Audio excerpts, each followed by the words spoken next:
right, I'm frightened. It's natural. You don't know what's happening to you, but there's nothing to be frightened of. As long as you put your faith in me, give me time, trust me.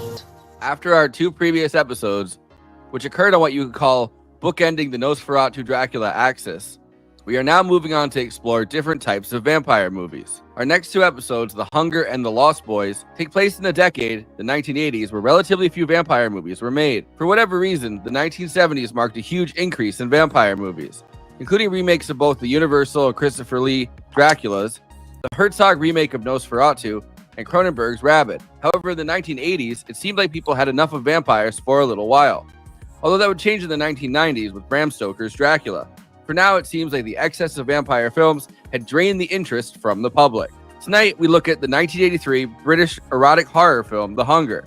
This film was Tony Scott's directorial debut, before he permanently moved from the UK to Hollywood. Tony Scott was the younger brother of Ridley Scott, who had made the move to Hollywood already and directed both Alien and Blade Runner by the time The Hunger came out. Tony Scott would go on to direct blockbuster Hollywood films, forming a partnership with producer Jerry Bruckheimer, working with Tom Cruise to direct Top Gun and Days of Thunder, Will Smith on Enemy of the State, Eddie Murphy on Beverly Hills Cop II, and Denzel Washington on Man on Fire, The Taking of Pelham 123, Deja Vu, and Unstoppable, as well as directing a young Tarantino script, True Romance. The Hunger might be seen as a strange choice considering where Tony Scott's career soon ended up. Starring David Bowie, Catherine Deneuve, and Susan Sarandon, it's a thoroughly modernistic vampire film. Miriam, a vampire who has been on Earth feeding on her victims since ancient Egypt, and her lover and companion John, who has been with her since 18th century France, live together in a Manhattan townhouse, which functions for them like the castles of Dracula. As if Dracula had managed to stay in London in a busy area, feasting on his victims undetected and unnoticed. We talked in our Nosferatu episode about the vampire as metaphor, a terrifying fear of the other, of disease, and The Hunger continues this trend. The disease in this case is drug to feed or they start becoming sick. Sweating, fever, classic withdrawal symptoms. Susan Sarandon, who plays the sleep specialist and the next target of Miriam's vampiric obsessions, Dr. Sarah Roberts, commented after MGM attacked on an ending that kind of misses the point that the film was trying to make. The thing that made the film interesting to me was this question of, would you want to live forever if you were an addict? But as the film progressed, the powers that be rewrote the ending and decided I wouldn't die, so what was the point? All the rules that we'd spent the entire film delineating, that Miriam lived forever and was indestructible, that all the people she transformed eventually died, that I killed myself rather than be an addict, were ignored. The more horrifying part of the film, at least in my imagination, is that Miriam's lovers don't really die in the way that humans do. They rapidly begin to age, becoming older and older in just days, turning into this hollowed-out vampire husk, too weak to move. They must then be put away. Miriam puts her lovers in coffins, and they continue to be able to hear, see, and are conscious for eternity. The screenplay was based on the book The Hunger, which came out in 1981 by Whitley Schreiber. Miriam in the novel is actually a different species, a vampire, whereas her lovers are a hybrid of human and vampire, who actually can be murdered, but Miriam can't bear to murder them, so she locks them in steel boxes for eternity. This stage of aging, the complete physical collapse, bears a resemblance to the strung-out/burnout nature of drug addicts, who have gone on too long ravaging their bodies.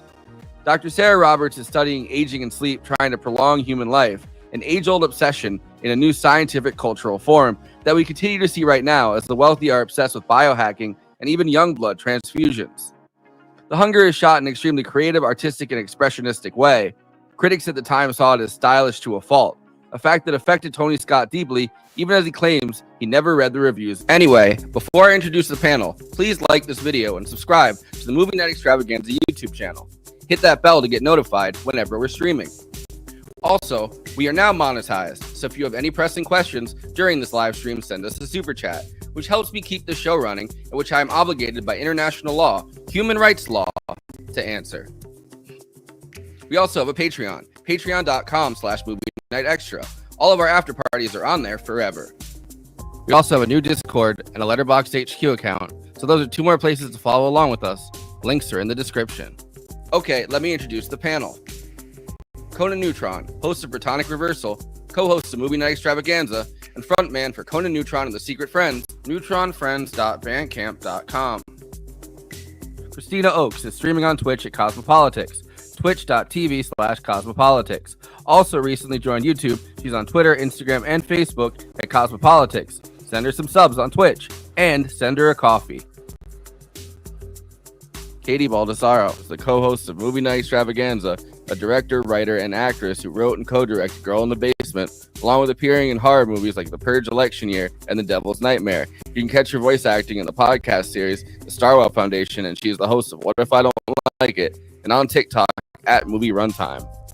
Bonnie Burton is a writer, author, and journalist, the former senior editor and social media strategist for StarWars.com and content developer for Lucasfilm. She has written games for Hunt a Killer, and most recently a Magic the Gathering murder mystery game, Magic the Gathering Murders at Karlov Manor, The Case of the Three-Blade Knife. I, of course, am your host, who has had you drink my blood to let in the alien strain, Forrest Miller. I promise, babe, you'll live forever and you'll totally be young the whole time. You must trust me. There it is. There Look, famous last words. Yeah. Can I just start by saying I love this take on vampirism in this movie? Like, it's completely genius. Yeah. It's very different. It's very different, and that's why it's on there. But first, what I want to do is say, Bonnie, welcome back. It's been forever. Thank you. You lured me back. You lured me back with Yes. the hunger, which I have to, full disclosure, I have to say, this is my favorite horror film / artsy lesbian film / vampire film / I watched it when it came out because I'm old. I'm Gen X. So I watched it when it came out. I was obsessed with goth culture because back then we were called death rockers. Goth wasn't even a term yet. Yep. So I was a goth. I was a death rocker. I made an onk in shop class that is like identical to the onk that they use in this because I was Fantastic. so obsessed. And I learned how to make like metalwork knives because of this.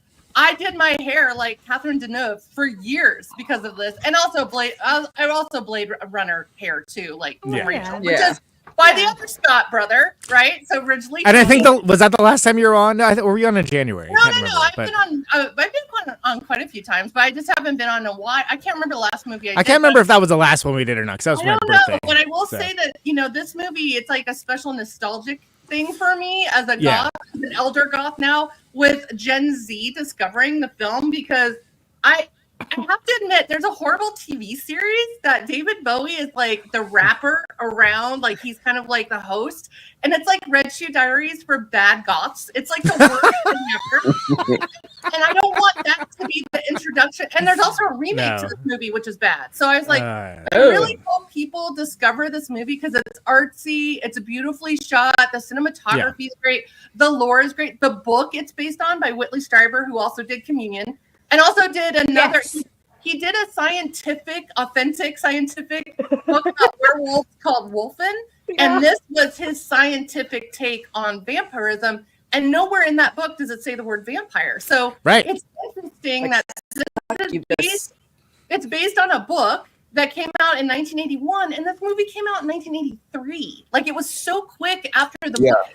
They bought the rights before the book was fully published. Yeah, so this has a lot of interesting lore, and we'll get into it. But I just want to say thank you for inviting me back for this specific movie, because I was like, because I love the book too. So like, I know we should probably just focus on the movie and not the book, because then it gets into like too much comparison model. But the lore behind the rules of vampirism for this movie are very different than other vampire rules in other movies. And that does come straight from the book. So if we want to delve into it more, I have plenty of answers for you about that science. So I put it in quotes because it's science. Well, a couple things. When we started coming up with movies we want to do for the month, obviously, as you might imagine, first time we've done vampires as a theme, it's a lot of movies. And we had a lot of different ones, and we were kind of trying to go through as much as we can, kind of go through the history of the genre and its pop cultural cachet and whatnot. But I will say I was angling for this one hard, and I had it in the back of my mind somehow, like from years ago, was like, I think Bonnie really loves this movie. We had a discussion about this when we first met. Because that's what it is. Wow, that's like a long time ago. 1990s like buddies. In Francisco, I became friends with your group of friends. Yeah, that's right. The Bowling. first thing Conan and I ever discussed, besides punk music, was movies. And I said, The Hunger is my favorite. I called it an artistic horror film. Now they call it genre. But that was it predates A24. So I mean, I don't know. So I'm really glad that not only are you, and first of all, you're going to be on a couple times with us. So that's awesome because it's been Lost Boys, because I lived in Santa Cruz, so I have plenty of Lost Boys stories. And then what was Fantastic. the other? Oh, what we do? What we do in the shadows with your partner in Night Shift, Renee Ruin, which of course we love Renee as well. So I'm really glad you're here, as are we all. So. And also, I'm drinking a lot of caffeine, so I'll try not to talk too fast. I think like 60% of the show just did the same thing, so we're in for a treat. What? What are you talking about?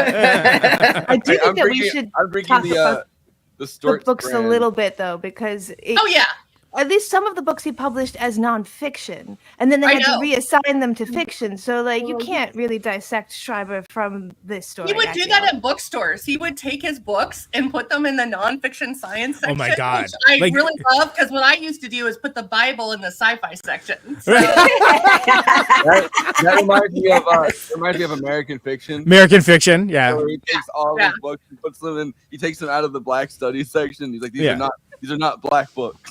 And he's like, we're just going to put them back after you leave, but okay. Just a quick sidebar question. Have you guys ever discussed the movie Communion with Christopher Walken?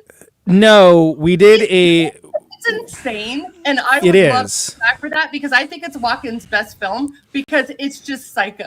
It is just the craziest Walken film. It's called Communion. It's based on the book about alien abduction, and their aliens are so laughable, but it's so crazy because the whole movie you don't see aliens till the very end, and their aliens are so like Party City aliens. So it's just like and I thought this was like a non-core movie.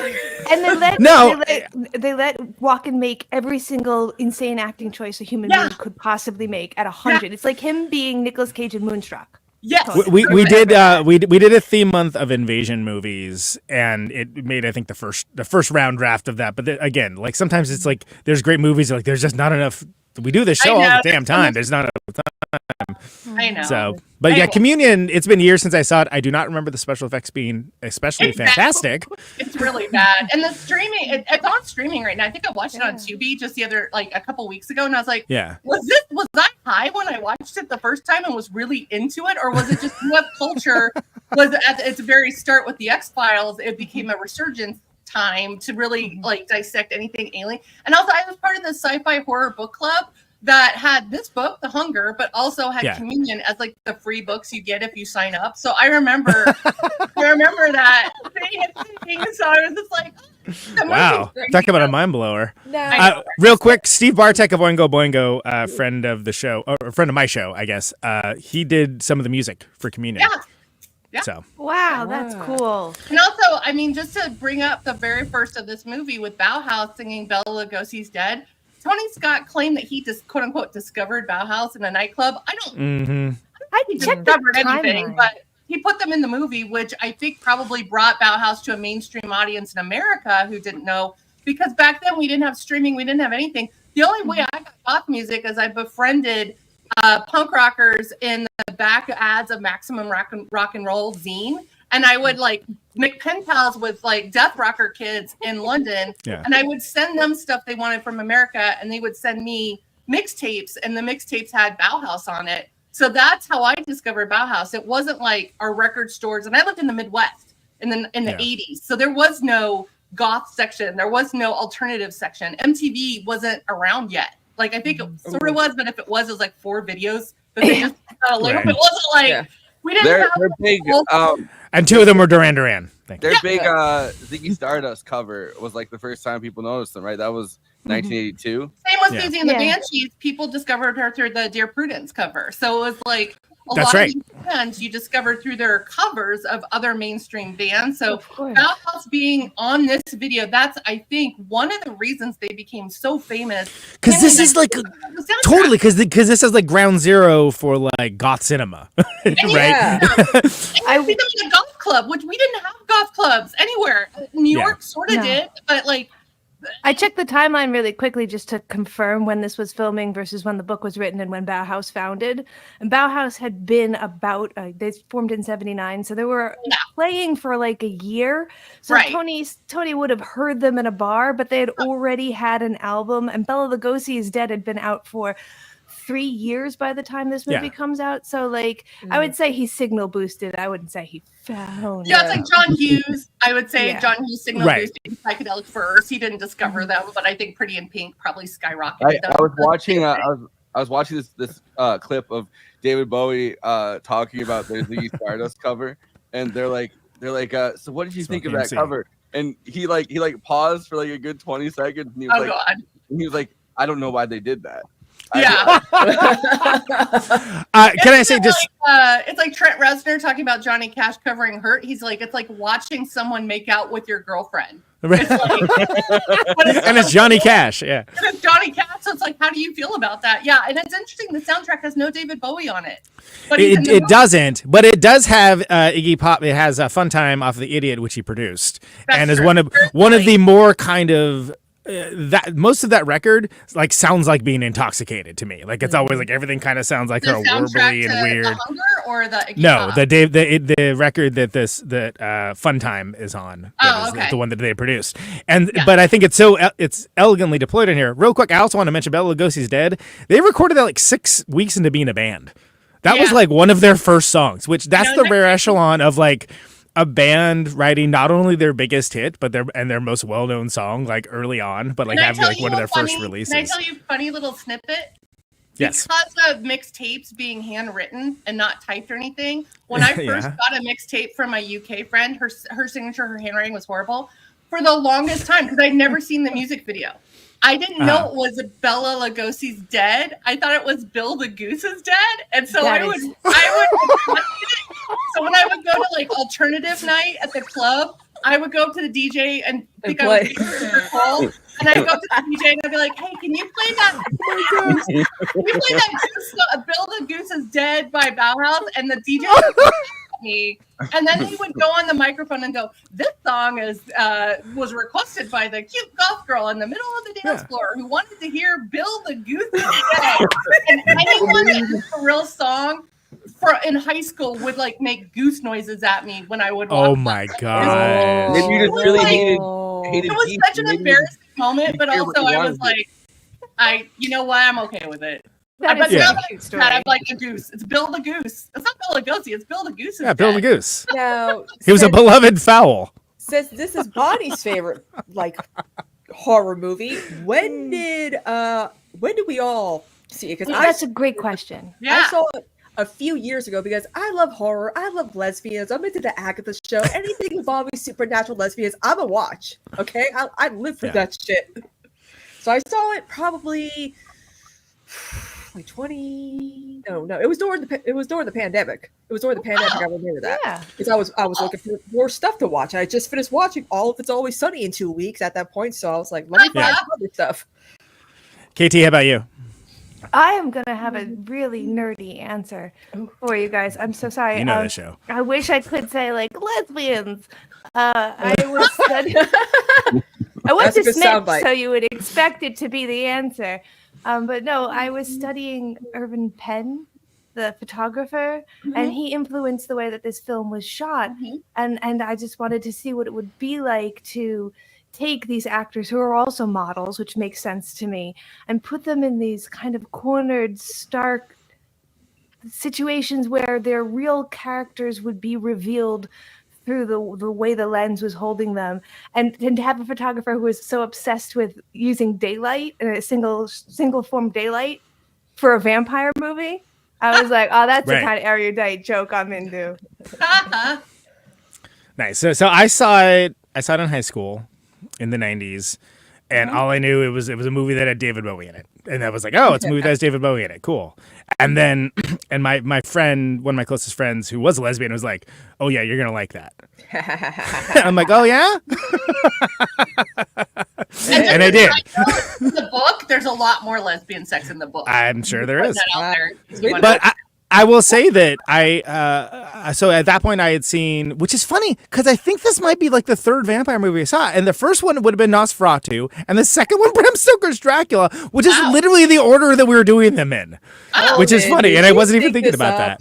Was it like subconscious in the back of your head? Originally, it was all the schedule was like even different, so I can't even be like blamed for gaming the system. But that's so funny. But I definitely did not. I was not cool enough to see this when it was in theaters, I also would have been too young to go, I'm sure. But I snuck in. I mean, I don't know how old I was. I was not nearly cool enough as a kid. It also was an art film. Consider doing that. But it was an art film. So I went to the local college who had a screening of it. So it wasn't even like in an AMC or anything. It was like it was like some sort of cool college kid thing. My only early claim to fame for that kind of thing is seeing RoboCop at a way too young age because my dad wanted to see it. So here, you're coming with me. We're going to see this movie. I saw Exorcist when it came out because a babysitter wanted to go, so I got taken. Wow. Okay. Well, you win. There's something very very sad about the fact that this is Tony Scott's only art film. Yeah. And the critics were so. Unless you think Top Gun is, I kind of consider Top Gun. It's kind of a gay icon film. You're right. Yeah. Oh yeah. I don't want to interrupt Forrest on his thought right now, but I want to pin. I have a Top Gun fact for you guys that you'll find kind of interesting. Oh, cool. I don't have. I'm just saying. I feel like it's kind of sad that he clearly had such an artistic eye. He was clearly going his brother gets all the credit for his movies. This was his first film. This was his first and it's a banger, right? So and then the critics were so rough on him. The number one, he said the thing that all directors say when critics are rough on them in their first film. And I never read the reviews again, which bullshit, bro. But number two, you could see if he had developed that artistic side of things instead of doing mass kind of pop filmmaking for the rest of his career. I wonder where he would have ended up. Yeah, it's like George Lucas started with THX 1138, which is definitely but then American Graffiti, which is mainstream, and then obviously Star Wars and on. So it's interesting. What if he had gone the artsy route? What if he just went straight THX 1138 and that's all he ever did instead of he tried. Yeah, and that was his first movie that he directed. So it's I always look at first movies that directors direct to see. A lot of them are always going to be artsy because they're trying to be different and cool. And then they realize they want to make money. So I think sometimes they realize, I'd love to do art. Kind of I James Cameron with his filmmaking to fund his whole sea exploration. Right. Yeah. It's a delivery system to be around in the submarine. I did want to tell you guys about Top Gun. So the reason he got Top Gun is because of The Hunger. Even though The Hunger did terribly, Bruckheimer saw it and thought, this is really awesome. Let's get this guy. He's also one of only 5 guys in Hollywood who is willing to film jets, actual jets, while they fly. So let's bother this guy. They come up to him and he says, I would love to do a very dark, very gritty, inside the back of the airplane only version of your script, Top Gun. Amazing. And for 2 years, they argue back and forth until they burn him down into what we get. So he tried to do a The Hunger version of Top Gun. But I have a clip of the two of them talking about this. Oh yeah. Oh cool. This is you probably watched this clip earlier. Yeah, it's one of the few clips that I can I find. love it.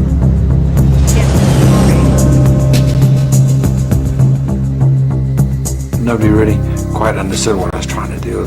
They thought it was going to be The Hunger on an aircraft carrier.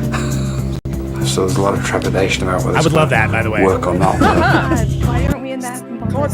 Hunger on the plane. I'd done a movie called The Hunger 4 years before, David Bowie and Catherine Deneuve, and Hollywood hated it, and I couldn't get arrested. They thought it was an artsy, fartsy, esoteric, up itself vampire movie, and I think they thought it was too artsy, too dark, too slow, and so Hollywood didn't like me for it. So it took me 4 more years, and then Don and Jerry saw The Hunger. Both Don and I were a fan of The Hunger. We thought it was just a beautifully made picture, and even though the picture didn't do well, and I'm sure it didn't help Tony's career, we felt that he had an enormous amount of talent. And I think we actually clinched it was not The Hunger. Well, Don was out there, so Don liked The Hunger. Yeah, and but they saw my commercial showreel, and they were looking for directors who'd shot any footage with jets. In my commercial showreel, I had something for Saab. Saab that builds the cars in Sweden also build the jets, the Vingens. So I had a car racing a jet, and I think I was one of the few directors that actually shot jets. Based on that, they brought me into a meeting, and they offered me Top Gun, and I thought Top Gun should be like Apocalypse Now. It should be in the bowels of an aircraft carrier in the Indian Ocean, and dark and sort of unforgiving. And I was that because I just come out of 8 years at art school and commercials, and I always wanted to go back to my roots, which was darkness. And I didn't quite get it. It took me 2 runs at it really to get it. And I wasn't sure I wanted to make the movie at first. And then all of a sudden I saw it. I didn't quite understand what Don and Jerry were saying because I always got this tunnel vision about what I want to do, and it's very sort of selfish. I had this vision about, Apocalypse Now and aircraft carrier, and then I woke up one morning and I said I got it, and it wasn't Apocalypse Now. It was a definite popcorn movie, but it was the rock and roll stars of the sky. So I saw these great looking guys, actors, or jet fighter pilots. I'm with you, Tom. I don't know how much there is to get, frankly, but I understand. But anyway, it's still. I love that though. I mean, that movie had good 2 banging songs, so like great soundtrack. And it also has a very sexy scene, much like this one. It's got your Susan Sarandon and Catherine Deneuve. That one you got like oily volleyball. So there's definitely I would say some gay themes in there. I mean, it's gay coded, right? So there's gonna be I mean, I don't know. Maybe I have a different perception that's coming from the queer community myself. Maybe I just project all of my gayness onto movies, but I definitely, when I watched Top Gun, let's just say a lot of my friends who are gay men were like, yeah, let's go see it again. I'm like, but this is such a bro movie, but it's gay coded. It's like gay coded bro movie. So it's like there are jocks in the audience, but then there was a ton of gay guys in the audience. And also women love that. I'm just so glad that they were like, yeah, let's give this movie, we had to water it down, of course, we had to fight on it, but let's give this guy this movie. Like, because again, with The Hunger, it's like, why would he wants to do, like, you could tell he wanted to do like a specific genre of films, which I can appreciate. But I mean, look at his filmography. He's got better hits than his brother, who. Well, he did True Romance better too, hit ratio. So, like True Romance, which was written by Quentin Tarantino. Written by Quentin Tarantino. A great Tony Scott movie as well, and that's one of those movies that's very like it has everything, like humor. That's one of those movies that's kind of, I mean, it's artistic. Like you watch Romance, you're like, this is not what I thought it was going to be by the description of it at all. Like, and it's really hard to make an artsy Tarantino movie because it's very it's grounded in its way. That's why he directs his own stuff, just like J.J. Abrams directs his own stuff. But J.J.'s first movie was regarding Henry, which is not what you would think a J.J. Abrams movie. And that's also why Tarantino has complained about it ever since for like 40 years. He's like, that's not what I saw on the page. This is what I saw on the page. I needed more feet. So like The Hunger, and also Whitley Strieber, I think, had a lot of say in this movie because he wrote the book, and the book has a lot more. And like the book has so many things that you can't put in a movie because the movie would be 80 hours long, right? But it's one of those. That's a really good point. And if I may, real quick, we were talking about this kind of in our private chat, that, like all of this extra stuff in the intro and stuff that like is fascinating, especially when you know the movie and you're interested in the movie. But if they tried to put that on the screen, first of all, now you're making hard sci-fi. And now it's no longer a vibe movie. It's something entirely different. That doesn't make it bad. It just makes it Dune. You know what I mean? It's like there's too much explanation. Which is kind of the future of filmmaking right now, right? Where you have a lot of genre-specific artsy movies coming out of, A24 and IFC Midnight and all these like, artsy films like, Midsummer and Maxine and whatever, right? But then you also have the people that just want action horror or thriller horror, right? Or terror horror. Or they want 80s level, or they want we're kind of spoiled as horror fans because we have so much to choose from now. But also we have super fucking long movies like Doom Part 1 and 2. And then we have movies that are super short. So like if you have the attention span of like a coked out hamster like me, then you will love the short ones. But if you really love to like hone in on detail and love artsy stuff, then I'm going to go for the 2-hour one. I just have to drink a lot of caffeine and stay awake. That's the only, and not go to a theater because I have to pee in the middle. So that's. I was looking up facts, especially some David Bowie stuff. Have you guys realized, like he said, David Bowie said that in order to make his voice suitably hoarse. Oh yeah, I love this. For when he aged drastically in the movie, he stood on the George Washington Bridge and would scream all the punk rock like songs. Oh, the punk songs he do. Could you imagine if we had like any kind of iPhone during that time? the amount of YouTube videos we can get. Hey, I'm on TikTok. David Bowie's on the George Washington Bridge. Yeah, he's yelling for some reason. I'm just imagining like he's yelling New York Dolls songs at the top of his lungs for some reason. Like British or New York? Like I want to know which songs he was singing. Oh, I love that too. Like just having the story. Like I saw David Bowie standing on the George Washington Bridge, screaming, like just having that story. Like, but also, what if you're driving? What if you're driving on the bridge? Is he like shaking his fist? David Bowie. A car just goes up from around him. Or you're going to like commit suicide, and you're like, you know what? I'm not going to. You know why? Because actually screaming punk songs on my side to live. Yeah, earlier today, maybe I think I just heard David Bowie sing "Smash It Up" on the bridge. It's really weird. Earlier today, Bon Jovi talked someone off of a ledge from jumping. Yes. Did he really? Yeah. At what era? What era of Bon Jovi are we talking? Like current.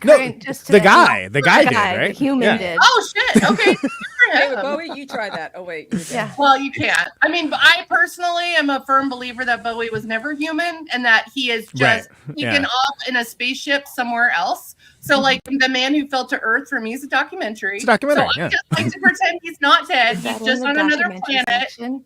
Yeah, I mean, and we have Duncan. We have his son making movies, so at least we have. Moon is great. I real quick on the movie length thing. Something I really appreciate about The Hunger: 96 minutes.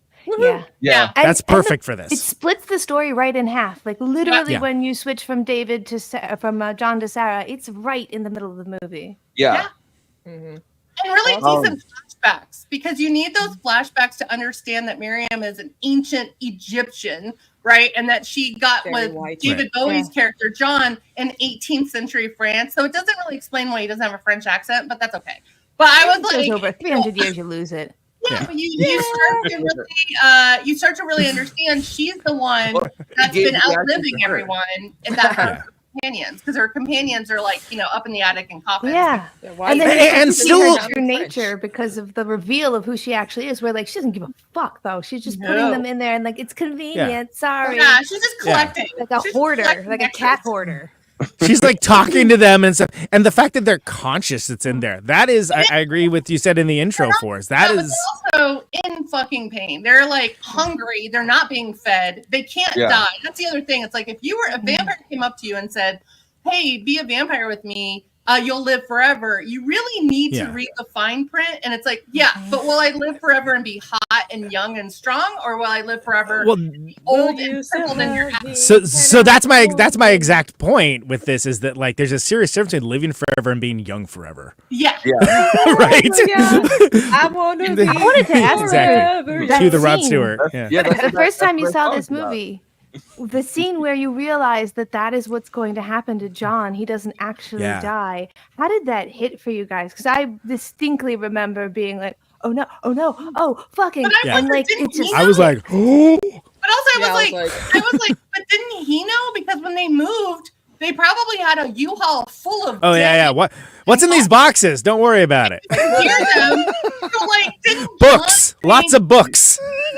Also, close a window. There's too many fucking pigeons in your goddamn attic. Right? Probably because it smells so bad. That's why they have the windows open. No, the pigeon in the attic thing is like an artistic thing with the wings. I think that was like such an 80s trope because it's in The Crow. It's in so many. John Woo brought it back. Yeah. Did you? Did you? So you evoked The Crow, and I actually wanted to ask you guys. Actually, wanted the whole group, but particularly Crow invoked. Crow invoked. That is a film that I think of so importantly with like the song that The Cure wrote for it, and the goth culture. And when I think about them trying to remake The Hunger, part of what doesn't work is that you can't really remove the exact point in time in which the film happens. Yeah. So do you feel like this film is in any way trapped by people who might be like, well, I don't want to watch something that's so 80s, but it's not good if it isn't so 80s. That's like why it is so important to the history of the vampire genre and why it works as an art film. Like I think it's like what have the new Metal Crow that came out this year? No, that doesn't work, and nobody wants it. Backing. It didn't have that heart. It's also not all caps 80s. To me, it's an artsy 80s, so it's still kind of timeless. Because also when you it's out of time then.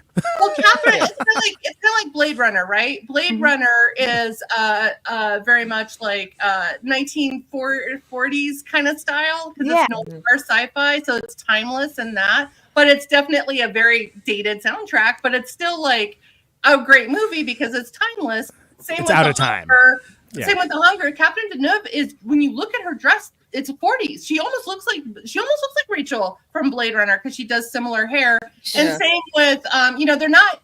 I would say they're doing the shoulder pads and the cool glasses when they're in the nightclub, but everywhere else they're not looking very 80s. And it is kind of funny because Ann Magnuson, who's a very famous artist singer with Bong Water and an 80s icon, she's the first victim, right? That she got. I think I asked her once about what it was like to be killed by David Bowie. Killed by David Bowie, yeah. So I was like, because they are killing their lovers. Also, very convenient to have a brownstone with an incinerator. So I mean, that comes in 1,000 years. You get what you need. Yeah. They didn't have that search criteria on Zillow back then. No, I know, if you do a Zillow search for serial killer, it's like lazy incinerator, large backyard, fenced. I have an interesting take about the question KT have. It reminds me of like we are remaking La Bamba. Why are you remaking La Bamba? Because we need to introduce a new generation to. I'm like you just show them La Bamba. Show them their real. Exactly. I feel like the music is so important. Already have a remake of Hunger Games, and I'm like, but that just came out. But I guess it. Well, Speak No Evil came out 2 years ago in Danish, and now it's already remade. Yeah. So and they ruined it in the trailer. They gave away the twist in the American trailer. I'm so pissed off about that. But No Evil in. I don't understand this need for remakes. I understand the dumb American producers who are like, we need to make this European thing American so they don't have to read subtitles. It's like whatever. But when you have like don't remake Lost Boys because that is very 80s. Yeah, that's a very 80s movie. And to me, though, that was the other one that like I really wanted to get. And they from did. That They remade it. Yeah, I'll never know because I'm never gonna watch it. But it was like that's the 80s for me for vampire movies. Is like it's The Hunger and Lost Boys, and those are two sides of the same thing. Yep. I guess how do you get over that? This needs the Bauhaus song.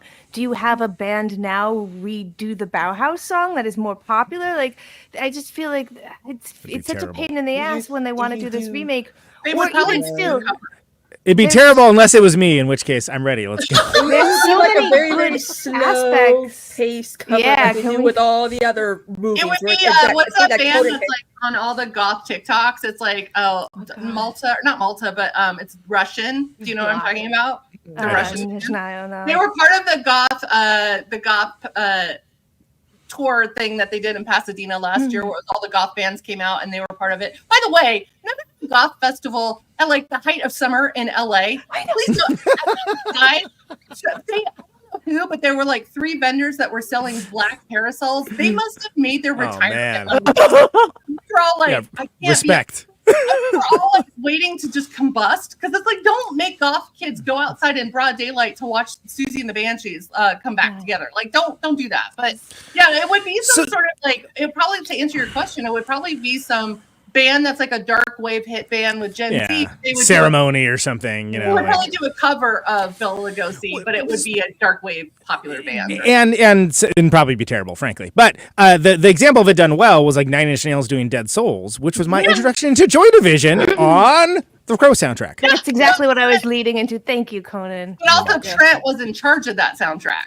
So absolutely. So that's what you need, is you need someone that like respects the legacy and respects like, which I wish more, and also this is an era where music was so important to movies, so it was they would handpick songs. A lot of time it was a director like John Hughes, right? But for like The Crow, that was Trent Reznor was commissioned to put together the soundtrack. That's why it's so great, because it's like Hole does a Black Magic Woman by like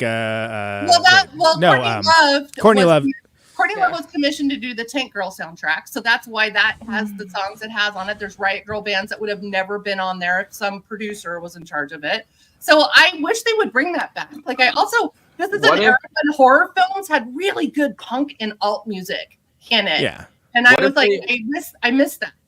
What if they did something like they remade it? I don't think they should. So I hope nobody is watching and takes my advice on this. But like, what if you got of course, Hollywood producers and execs read my Twitter account because they follow me around like a dog. So I mean, we really actually have had some we've had some crazy moments lately where it seems like some Hollywood exec is reading Kristina's posts. Like she'll post I'm sure it's true. But I do. What you could do worse. Yeah. What if you had Bela Lugosi's Dead? Like they remade it like a cover of it, right? But they did it with like My Chemical Romance and had like Gerard Way at the beginning of the movie. Or My Chemical doesn't exist anymore, do they? But like, they're back. Yeah.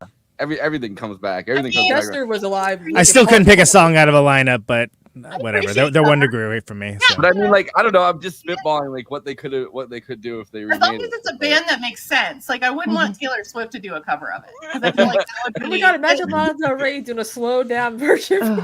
By the way, I said Black Magic Woman, Holded Goldust Woman. I just don't want to get corrected about that. So like that is like yourself. Sometimes I'm like I'm correcting the record now, so I don't have to hear about it later. Okay, I accidentally invoked Kenny G when I meant to evoke Stevie Wonder. It happened. Oh, Kenny G. Very different. I have another interesting fact about like David Bowie's time on set. Him and Catherine did not go well because she's French. Okay, French people are very like.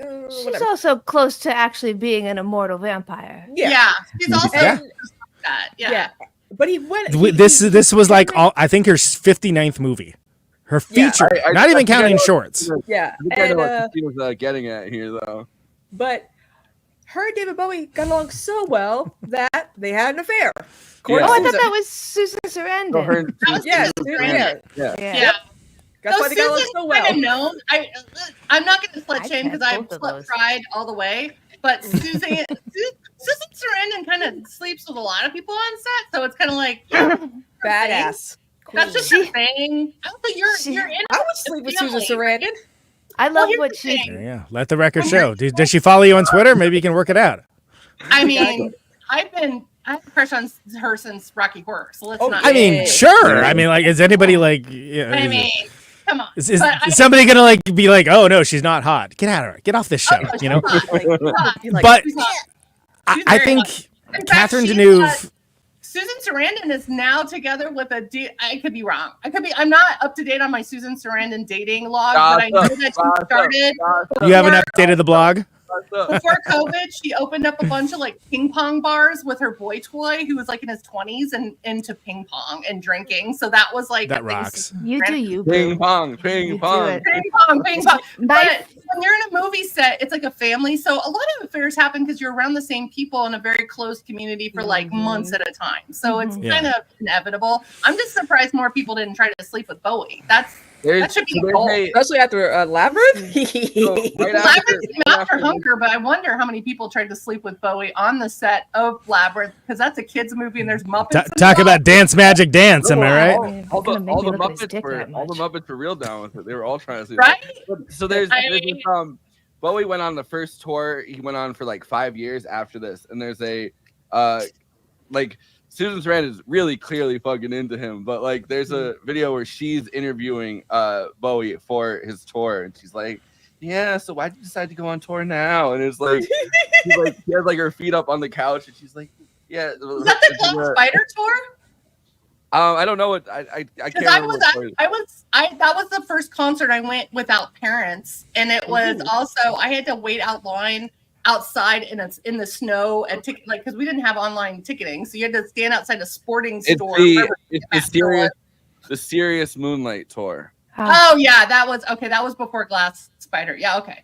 I love her sexual liberation quality, like on set, because in the book, which you will know, Bonnie, the first time that they sleep together, Miriam and Sarah, it's not entirely consensual. She's very, very drunk, and Sarandon refused to film it that way because she said, quote, "You don't have to be drunk to want to bed Catherine Deneuve." Yeah. I mean, I will say, say on. But there is a subtlety of seduction through telepathy that's in this movie, and definitely in the book, which is part of vampire lore, right? Okay. Which is that seduction is very telepathic. It's very like mesmerizing. I mean, that goes all the way down to Vampire, the silent film Vampire. Yeah. So that's the Dreyer something film, part of vampirism lore in books and movies and comics and whatever is that like mesmerizing your victim or hypnotizing your victim and wanting to be with you. And then when you turn them, it's a slow process. It's not like just a boom. It's like over and over. Anne Rice did that in her books too. So it's like sure. And we talked about it on the Bram Stoker's Dracula episode as well. Like there's a little bit of that. Miriam is not a typical vampire because the vampire rules in the book and the movie are not different. Like all those other vampires. Daylight.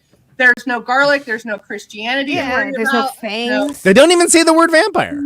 Yeah, but she's an alien. The way that, so you have to remember, the book is supposed to be a scientific proof of vampires, which means it's not in the romance fantasy horror. It's like Whitley Strieber was like, no, they're a race that were part of the human race that are now, she's the last of the species of this race, and she's trying to replicate it because so she wants to basically keep her companions alive, but she can't because she hasn't figured out how to replicate someone just like her. That's why they die after a handful of centuries. It's like having a liger. They're sterile. Which is it's an important point to delineate those two things, because this is exactly the time that Anne Rice is doing the interview with the vampire books. Like, and her rules are more, her book rules for those vampires are very more in line with the traditional, like Chelsea Quinn Yarbrough books, right? Like the Daylight, and all the other, like, all the Dracula, all of that. And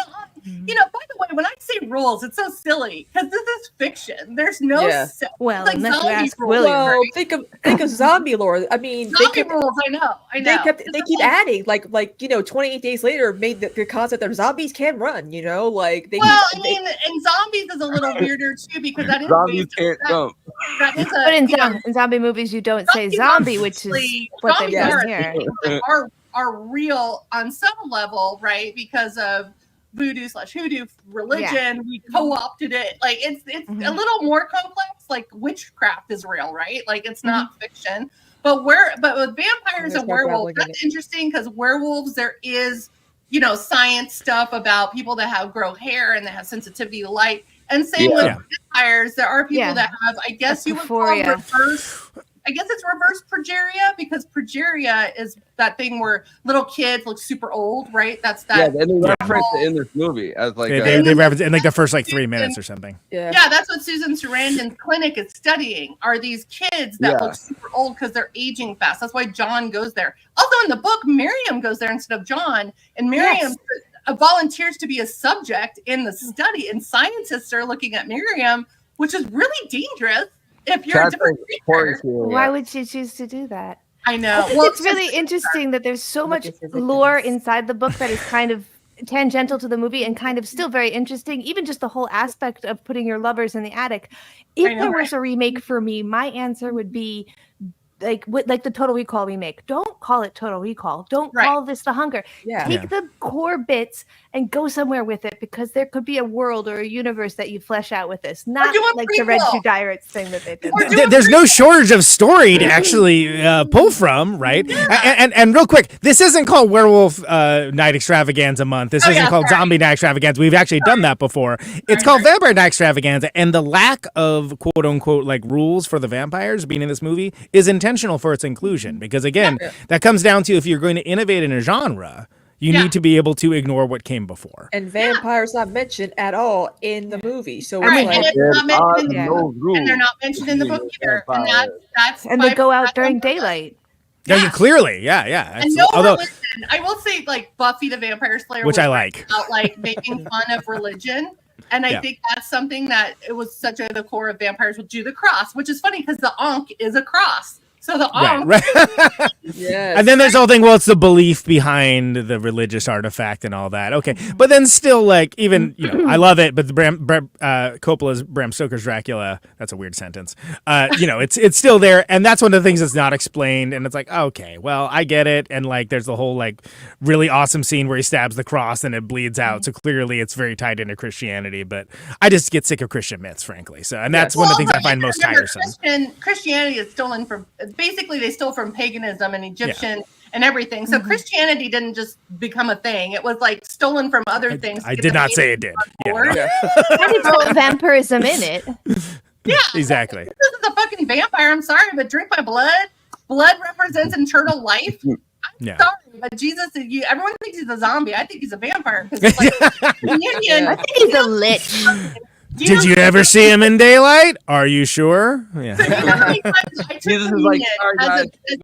took communion as like a baby goth Wednesday Addams and pretended it was blood and pretended I was going to be immortal as I walked off in Sunday school. Like I was already like, Jesus is a vampire. I already know this. I was doing that stuff too. I was like, okay, but can't families like not get together and make babies? Isn't that wrong?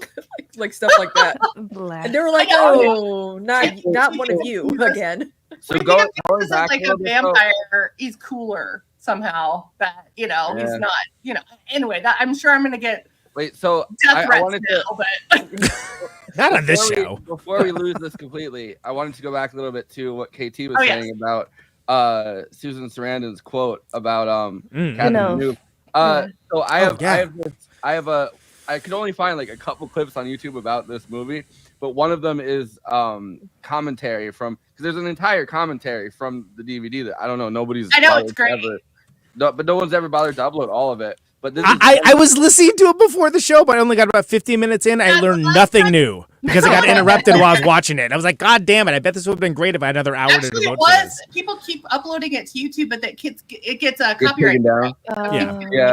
MGM. But I got a DVD from the library, so you can't take that down, bitch.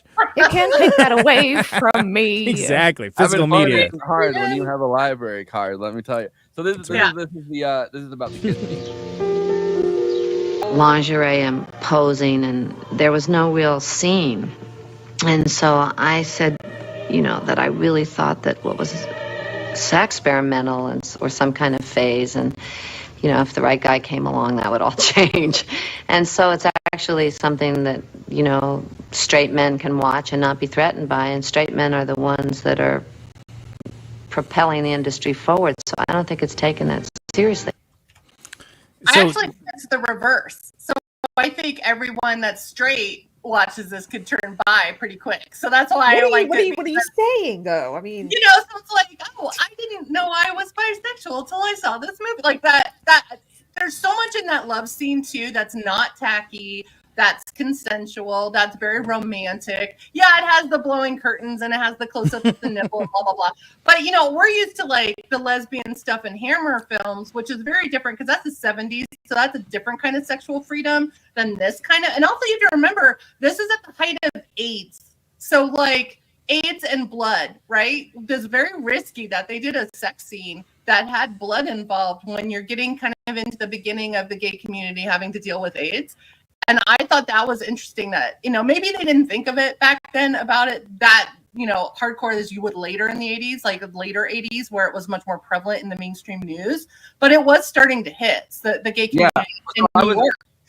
And this was in New York. So it's like, it was very, but I love this scene so much. It's so beautifully done. I was reading the timeline about AIDS as like a public consciousness kind of thing. And when like the first reported cases happened, like publicly reported as in like, in like the mainstream news, happened during the filming of this. Yeah. So like I think if they had filmed this a couple years later, that might have been too. But that you have to remember that's mainstream news. In New York, the Village Voice was already reporting about it 3 years ago.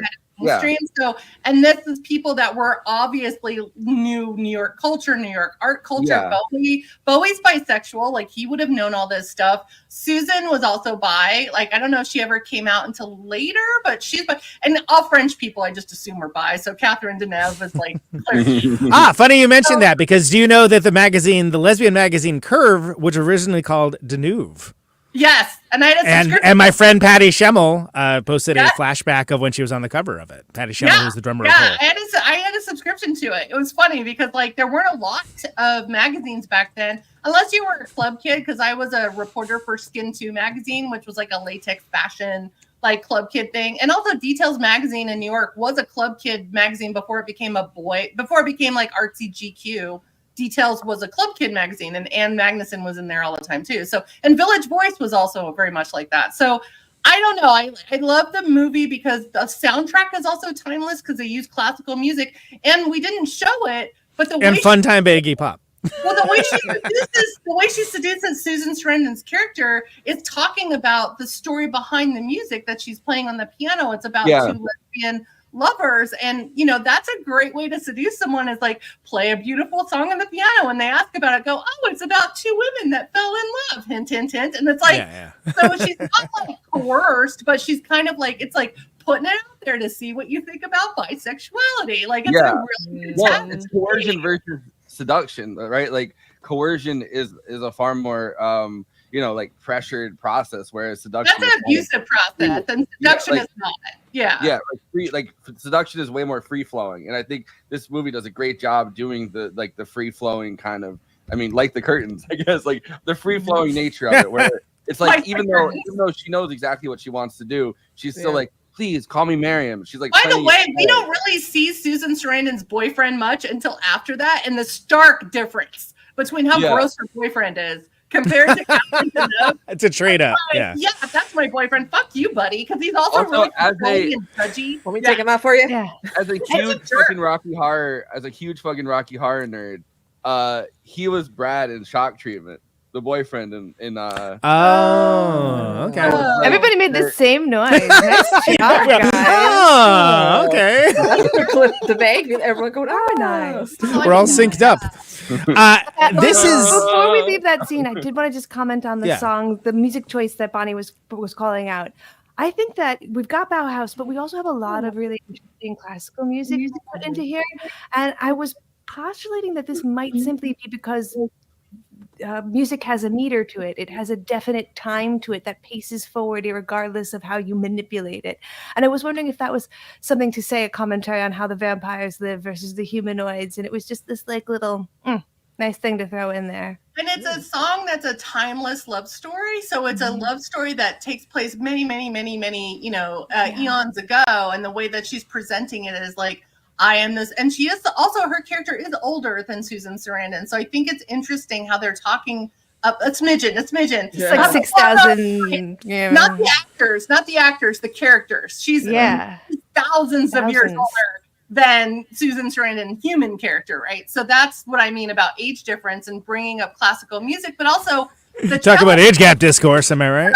Like David Bowie learned how to play cello just for this movie. Yeah. And he is like essentially like this character about the cellist, because that's how Miriam finds John. It's a French 18th century France, right? He's a cellist, and that's how she finds him. Very much like I'm sure Anne Rice fans will know, like Lestat finds Louis because of the violin. Is it the violin? Yeah, the violin. So it's like that kind of music brings people together that wouldn't normally.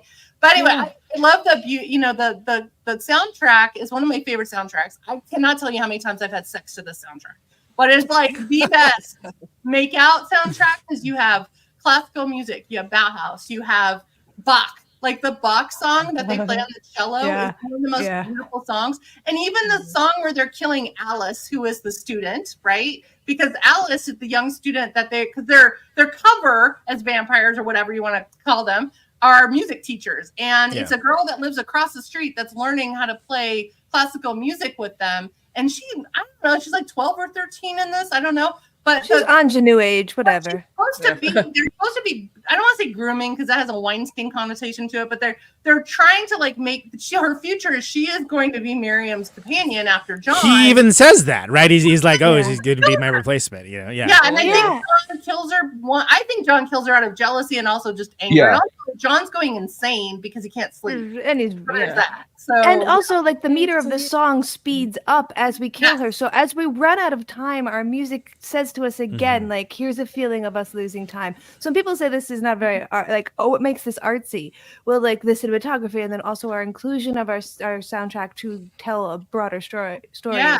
That's a great scene, not just because it's a lesbian scene. And it's like there's a lot going on. The death of Alice, that music is on the soundtrack. So you hear the Bach song before, but then you hear the song that's played in the background of when John starts to play music with her and then kind of hovers behind her and then kills this young girl. Yeah, I wanted to ask what you guys like how you guys process that scene, because I think it's genuinely one of the most horrifying scenes of. And I thought later she's showing mercy, because I think he's like, I don't want this young girl to grow up to be in the same spot I'm in, where I'm in love with this woman who I'm going to die a horrible. And by die, they don't actually die, right? They just shrivel up and undying. Yeah. So I don't know if it's jealousy or mercy, to be honest, of why he kills Alice. I hate when we see grown adults actually like murder like kids or animals in films. That's just my thing. I'm like, why? It's like when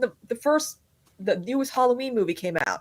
Michael Myers kills like an annoying kid in the car, and I'm like, oh. But he's always done that. That's consistent with the character. He did that in the first movie. I mean, like that's like.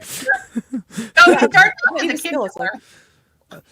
Yeah, I mean, but I get not liking that. I agree with you. When he chokes the dog, I'm like, God damn it! Why? Yeah. Well, that's where I draw the line. Oh yeah. Children, okay, but I don't really remember animals. Never touch an animal. It made me think of Interview with a Vampire. This scene of killing Alice made me think of Kristen Dunst's character, where like it's not just that she will be condemned to this forever life; she will also be trapped in this age, and it is very difficult for Kristen Dunst's character. It is very limiting, so it's like a double. I feel like there are two reasons for him to release her and from she that gets fate. very educated and very grown up too. So it's like those like kids like an orphan situation where it's like I'm a grown ass woman actually trapped inside a child's body or whatever. Like let the right one in. Let the right one in. That's a young girl that's been a vampire forever, and she was not. That was not a consensual vampire. And that was in the first round, but there's just too much stuff to cover in too large of a time span, frankly. The actress like Beth Ayres that plays Alice, you know what she looks like now? I had to look it up because I was really curious. Must be like Cannibal Holocaust for you. Oh. This is what she was. I knew this. There was not a moment to break in to talk about it, but yeah, she's on she ended up being on a soap opera, right? It's a Guiding Light or something. That's why she looked familiar. She's on like several big soap operas at once. Yeah. Oh yeah. What's her name again? Let me see. I gotta look this up real quick. Because she looks familiar, and I'm a soap opera watcher, so. Yeah, me too. General Hospital's not good. Anyway. As we established by our Solid Rock Trust episode, yes. Remember the guy? You guys sure know a lot about soap operas. Not me. I've never watched one in my life. No, but cumulatively, that's I know. No, not me. Okay, fine. I bring the story down. Yeah, go, Kristina. I know you're trying to say something. You know who we haven't talked about yet? Sir Willem Dafoe is in this movie. That's baby right. Cullen Will? Yes. I mean, do you mean Phone Boot Youth number 2?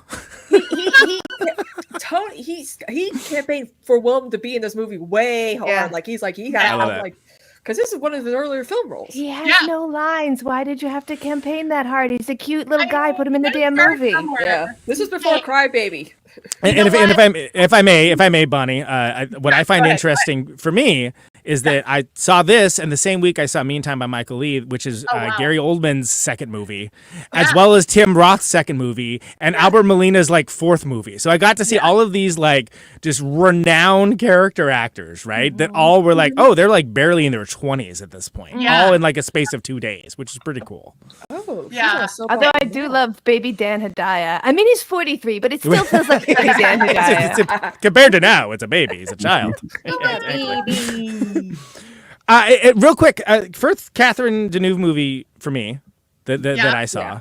And I was thinking about we were having this conversation because she huge film actress in France, huge, gigantic, huge French movement. She's part of the huge in all. She was Godard, Demi, she worked with everyone, and huge, but like totally unknown here until this film, which ironically is how the first film I saw her in. Second being Dancer in the Dark, Lars von Trier, which is a great movie to see one time.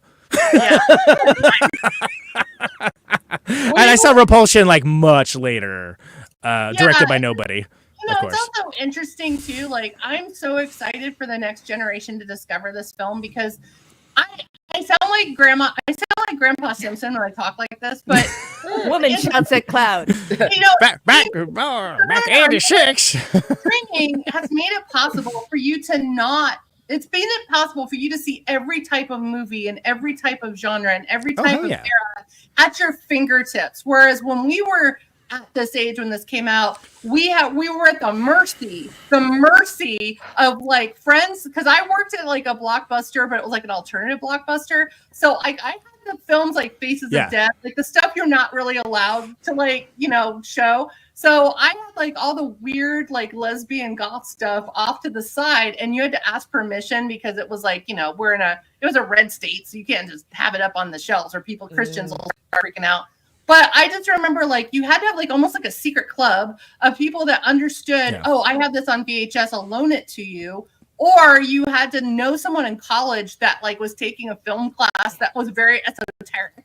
And then that's how you found things. Or I would sneak into college classes all the time as a high school kid because I knew they would show them at night and I could kind of blend in. And that's how I discovered French New Wave, or that's how I discovered old sci-fi or stuff that wasn't being shown on regular TV, because regular TV, you had to watch it when it aired. Like there's no like streaming. So it's like now it wasn't on demand culture. There was pay-per-view, but it wasn't like, hey, I'm going to watch a guitar movie. No, there wasn't pay-per-view yet.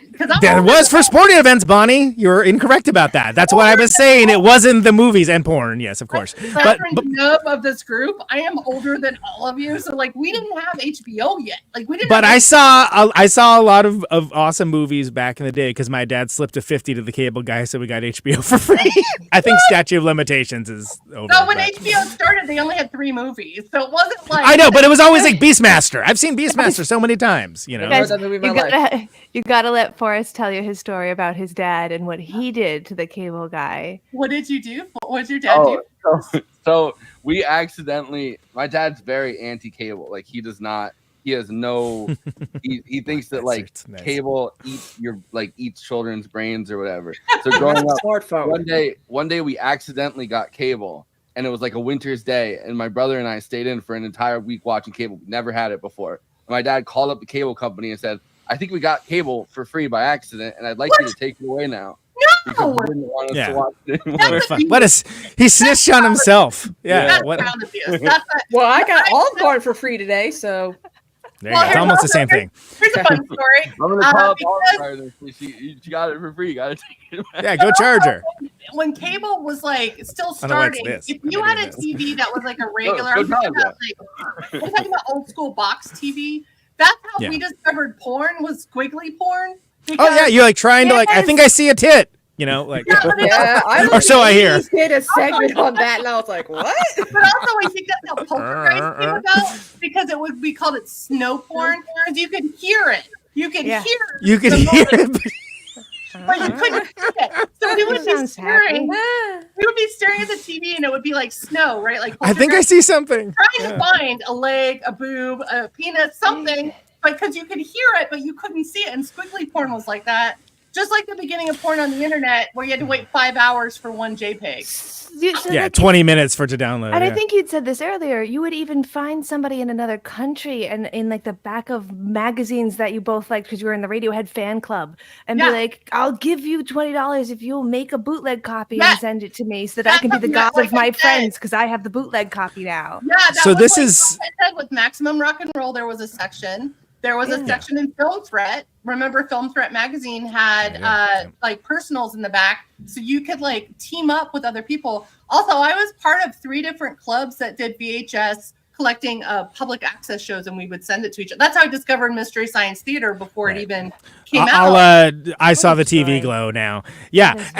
So for me, I worked a minimum wage job at Tower Records, and my best friend worked a minimum wage job at Tower Video. And the good thing about both those things is we could tape all the records and CDs that I could get for free and also get the promos, and that we thought ourselves history's greatest genius by getting 2 VCRs and basically just everything. Yeah.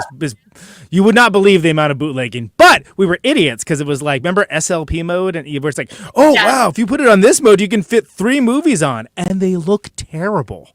But we were like, no, it's a numbers game, and we got like, we got so many movies now. It's great. It's like, is it though? Is it? There's that warning in the beginning of all VHSs that say, this is don't do the thing I just described. Yeah. It was actually Conan that got them to put that warning on there. Thanks a lot. I'm going to be vulnerable and tell you something I did that was horrible. I was really angry at an ex, and I tried to get him arrested for doing that. And it's really, really hard to get the FBI to even give a shit about that. You're like, I'm trying to narc. I mean, won't let me. Serial killers.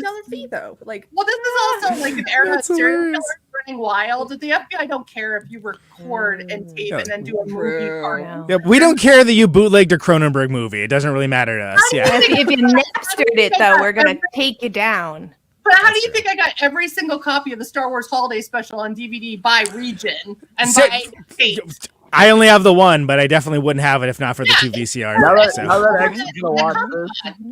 Which, by the way, you're in that documentary. People that are new to the show, because we have a lot of newer fans to the show. Yeah, which I'm great. on the Disturbance of the Force. It's a great documentary about the Star Wars Holiday Special. That because when I worked at Lucasfilm, it was a big like hushed, don't talk about it thing, and I was like, yeah, I'm going to show it to interns. Yeah. Interns is a hazing thing. I worked at Lucasfilm. Because I love it. I think it's fun. But here's the thing, like with streaming, you have no excuse as a film lover or a film student to not watch all of these things, because Criterion also has great versions of these films with great documentaries. Great commentary tracks are kind of a thing that people don't realize in Gen Z, because you don't really have them with streaming, right? We talked about this recently, and I was talking about how the Bram Stoker's Dracula 2 DVD set is like one of the nadirs of that, along with Lord of the Rings, where it's just like there's so much extra stuff, like extra like documentary features about the production design, documentary feature about like the special effects, and like multiple commentary tracks, and it was like a golden age, and we didn't even realize it. Yeah, we didn't know how good we got it, because also there's bad commentary tracks to movies. Oh yeah, when people are just getting wasted, like what are we doing here? You know? Like if you watch Practical Magic, which is one of my favorite like 90s like sister. We should do Witches next year. They great soundtrack, but they have one commentary track from like the composer, and he's clearly like stoned or something. Like it's just so great to hear these commentary tracks from people who don't want to be there, and it's usually like Hugh Grant on all commentary tracks in there. So it's like really fun to like watch him be angry and surly during commentary tracks. And that's the thing that I think, that as film lovers, I love any John Waters movie or any movie that has John Waters on a commentary track, because he's such a good storyteller and such a great behind the scenes. And that's why I love about B movies. Like when you watch things like Joe Bob Briggs' Last Drive-In on Shudder, his little things that his little not commercial breaks, but when he breaks up the movie, interstitials, his interstitials are great, because he is a film lover and a film historian and a longtime movie reviewer, but he knows the history of every little tiny thing of every little horror film. And I wish that they would do The Hunger. I don't know why it hasn't been on Last Drive-In. Maybe it's too artsy, because they're more like schlocky and campy, but it could even just be an IP or contract. Could be a rights issue. It took a long time for that to even get on DVD because of the Bauhaus song. Because Bauhaus doesn't own the song, right? It's like it's owned by the actual record label, and if it's a big enough record label, a lot of horror films don't ever see DVD, or they have to redo the soundtrack because of that. That's what has nothing to do with MTV's The State. Well, and WKRP too. That's why you never see WKRP, is because the diegetic music is so important to the episodes, and they just can't get the rights. The Billy Joel song, and the joke was, if you never want footage of yourself on TV, always play Billy Joel in the background. They did a 30 Rock. I remember that. Billy Joel. But okay, but The Hunger isn't streaming on anything right now. Anyway, it is not. Have to purchase it. And that's because of distribution rules. That's because of the music. I bet you, because that's why you don't see certain things streaming.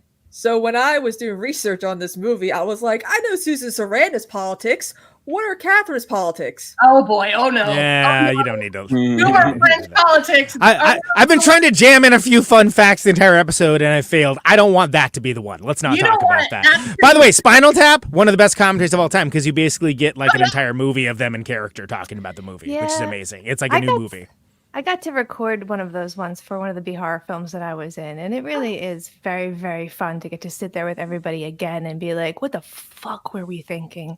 Oh yeah, remember this and then that, and you let the audience know. It really, I love that, and I think that's part of physical media. And I wish that they would kind of bring that at least into streaming, a little bit more. I think Criterion is trying to do that. Like the Criterion YouTube channel will do that. You can do. There's like you have to go to the collection, and they'll usually be like it's like the kind of stuff you would see in a DVD. But the thing is, if you just look up the movie, you don't click on the movie, you click on the collection. It's kind of a weird UI, but it is there. Okay. But DVDs always had what we call value-added material. And streaming doesn't have that because when you buy a DVD, it was expensive. So you wanted to have extra stuff. That's why Star Wars DVDs kept getting resold and resold because we kept putting new stuff in the value added. They did do it with Barbie. Remember when they rolled out Barbie to was it Max, right? They did do it with Barbie. But it was like the one time that they've done it in recent years for a new movie. Yeah, they really personally not done any. I mean, it's an old school way of doing things, and DVDs. Saying DVDs are old school makes me feel even older. But that's they don't do it on streaming. But people want whatever the delivery system. There is a thirst for that kind of additional content, and it's foolish for them to think otherwise. But the thing is, all of these CDNs, we'll call them content delivery networks, right? All they're trying to do is move you on to the next thing. That's all. It's not about the art at all. It's nothing to do with that. It's just it's an assembly line. Criterion Collection out of all of them, because Criterion Collection goes out of its way to like have the extras package. HBO Max does that a little bit too, but I think they have a little bit. The TCM module. They'll do more like they'll do featurettes. Like I know Hulu.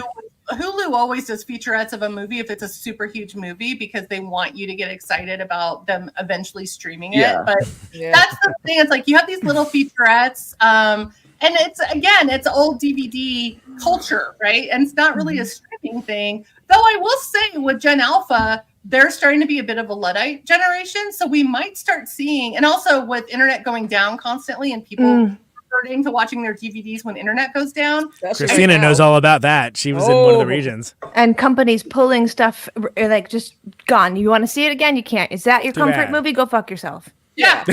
and speaking of streaming, do you know what TV show was heavily influenced by The Hunger? Hannibal. The one of the ones that, like, as the guy who wrote the record, the concept record about Hannibal Lecter and the world around him, I know that very much. And showrunner, and you see Brian Fuller, referenced a lot. Like that's the you see it. You also see it in Mads' depiction because he plays him kind of like Bowie in this movie. Yeah. As opposed to doing an Anthony Hopkins impersonation, which would have been horrendous. Mads Mikkelsen is too professional to do that. Yeah. That's interesting. I wouldn't have thought of that without you pointing it out, guys. That's really interesting. So, before we go to Letterboxd one-liners, I do want to give everyone a chance to recite any fun facts about this movie that they have. I know there's so many attendant fun facts. I'm gonna go last, or else I'm gonna derail. I'll go last. All right, Conan, since you wanted to, there were a few you wanted to get to. You got it at this point. Actually, the one I wanted to bring up the most was the Brian Fuller direct inspiration for Hannibal for The Hunger, which is that show was on network television. Yeah, and it's like, did anybody look at this? Because this is like pretty salacious. Like I loved it. There's a beautiful cookbook too. I know, amazing. My favorite thing to do was to follow the woman who did the food on the show, her blog, and cook along. What a weird way to watch a show, but it was so beautiful. I know, but but also, Mads' depiction of Hannibal Lecter in that directly inspired by Bowie from The Hunger as well. So and it's funny that it being The Hunger and it being cannibal culture. So hungry for that delicious food. Yeah, and then. That's enough. Like that's fine. Katie, I know you have like a million. I'm gonna just throw the Oscar fact one down because I feel like that's so incredibly strange. This film, although I did get my Tom, Dicks, and Harrys mixed up. This is Tom Smith that I thought it was, and it's Dick Smith. So Tom Smith They should start a band and call it the Smiths. Okay, you're using my factoid. I love this. I do love that Dick Smith had been nominated for the Oscar for makeup in the 56 Oscars. And before that, there'd only been 2 prior years of them doing makeup. We all know that they made the makeup category because Elephant Man came out and there was no makeup category and everybody was like, fuck you, fix it. And so there's only two people nominated each year up until this year. They want to nominate Dick Smith for this, but they can't come up with anyone else to nominate, and the Oscars will not have a category that is uncontested. So that year they just don't have a best makeup, and this movie is fucking robbed. And also Conan, Go ahead. You're gonna say it. I was gonna say Conan through some movies. He was like, "What about this movie or this movie or this movie from the same year?" So I thought that those were good options if you wanted to jump in with those. But Bonnie, I feel like to you. Oh, okay. So I love makeup as a category as well as costuming. So I'm obsessed with makeup, Oscars and stuff. So Dick Smith actually did win the Oscar for Amadeus makeup. Yes, but he is also known for. Here's the thing about Dick Smith. Let's get into Dick Smith. What? Who did the makeup special effects for The Hunger? He did the special effects for makeup for The Exorcist. Yep. And also Death Becomes Her, which is one of my favorite. We're going to do that one later on too. I love that movie. And he did that. And also for Scanners, which I don't know if you know, that's a Tom Selleck. Scanners, the Tom Selleck one? Yeah.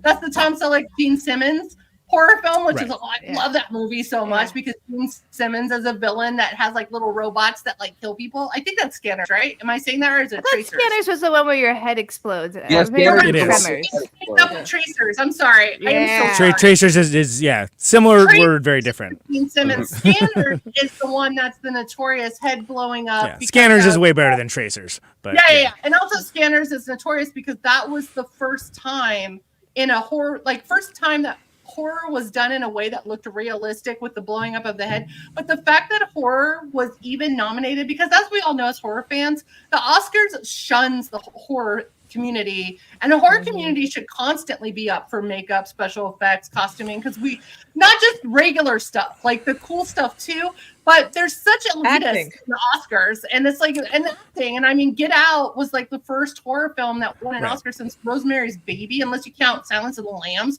which most people call it a thriller, and I'm like, that's horror. Yeah, but like Parasite too. So Bonnie, respectful pause, because I went back and looked back to past me from yesterday who researched this, because I was like, that seems crazy. So other movies that came out that year, these are just ones that are my personal favorites, right? Okay. Videodrome. Oh, so good. Right there. Okay. Scarface. A little movie called Scarface, a little indie film called Scarface. Monty Python's The Meaning of Life. Oh, so good. Outsiders. Yep. And The Right Stuff. All of those could have been nominated. Meaning of Life had that big explosion scene with the guy gets super huge. Like, there is really quite, Yeah.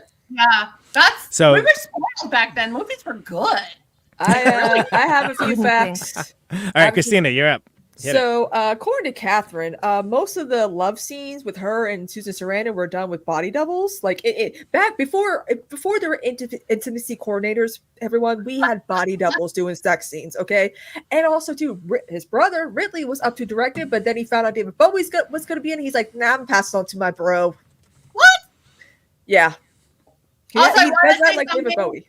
The body double thing, I do want to say something distinctive about that. That is only for the close-up. So that's only for the nipple shots. It's not for the actual where you see them together kissing. It's literally just if you saw a nipple. That's not. So I will say she did her own nipples in Rocky Horror. So I don't know why she said. I thought you were going to reference a De Palma movie for a second. But, and the hand, Catherine Deneuve's hands when she plays the piano are not her hands either. Yeah, and that's because of age. That's not.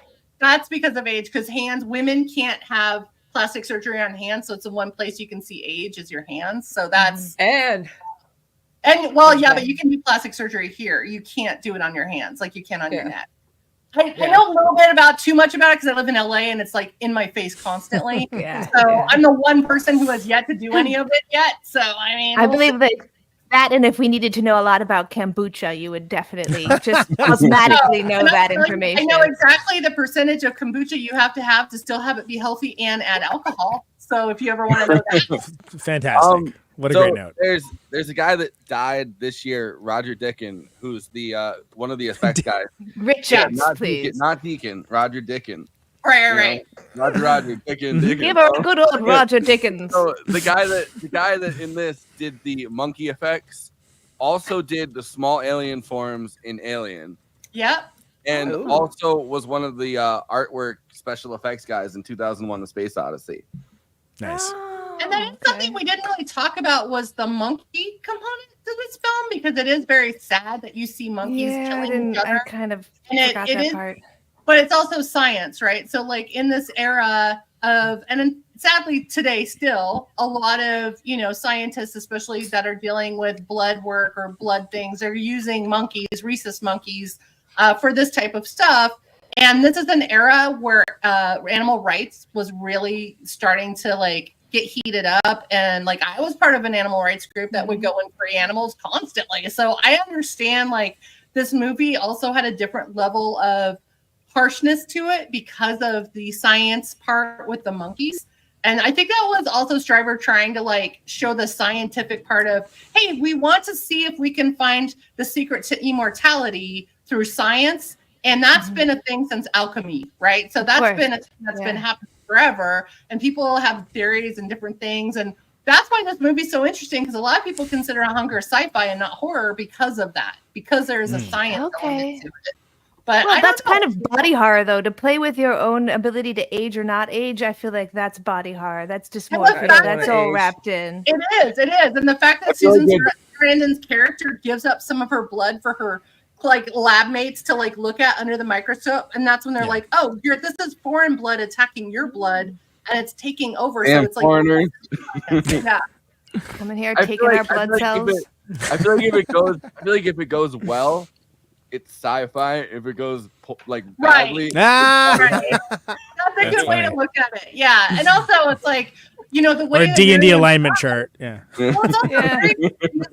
I don't know if you guys got confused at the end, but it's very confusing because it's like, well, wait a minute, how did Miriam suddenly age out, and then Susan? Because they tacked on that ending. That ending was tacked on by MGM. Because she ingested Sarah's blood, and she had not ingested another vampire's blood post making them a vampire, and that was like, that somehow, some way, that was like a disease or.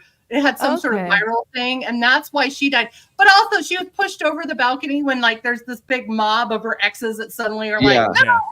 But that ending was also actual nightmare, by the way. That ending was tacked on to MGM.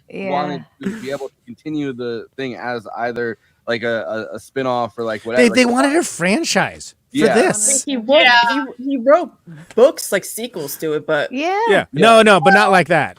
Yeah, I will say I own all of them, and I wanted this so desperately to be I wanted to see what Sarah's character did, because then she started her own agency. So she started her own foundation, and she has the science know-how to reverse whatever's going on. So she's not just this. She's not like this woman that plays the cello that Miriam picked up. She's a scientist, so she could actually figure this out, right? Also, she changed the rules. She's got multiple companions that are hanging out with her in this cool loft, right, in another place. Yeah. And Miriam's up in the attic in a box, which is very good, like good revenge, for her. Like, back. But also, I wanted prequels. I wanted to see how did Bowie's character come about? How did Miriam?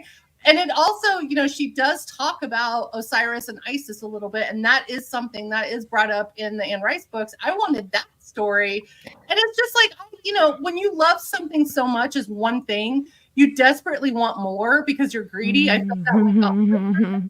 Felt that way about The Hunger. You can start off with, you can have her in the box. You're like, yes, it is me. You are probably wondering how I ended up here.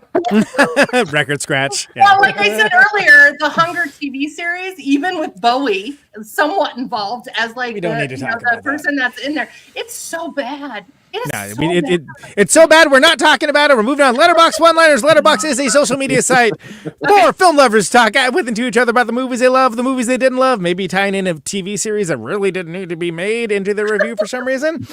And of course, all of this is a bottom-up democracy. Everyone gets to have their say. They get to chime and opine, not just the Siskel's and Eberts of the world. Everyone gets to get it out there. That is best expressed succinctly for the purposes of this bit, where they're collected and read aloud on the show. These are the Letterboxd One-Liners for The Hunger. Let's go. I'm the same as Catherine Deneuve in this movie. I like Bauhaus and keep all my exes crumbling away in coffins lining the walls of my basement. Cool. It's good insulation. As one does.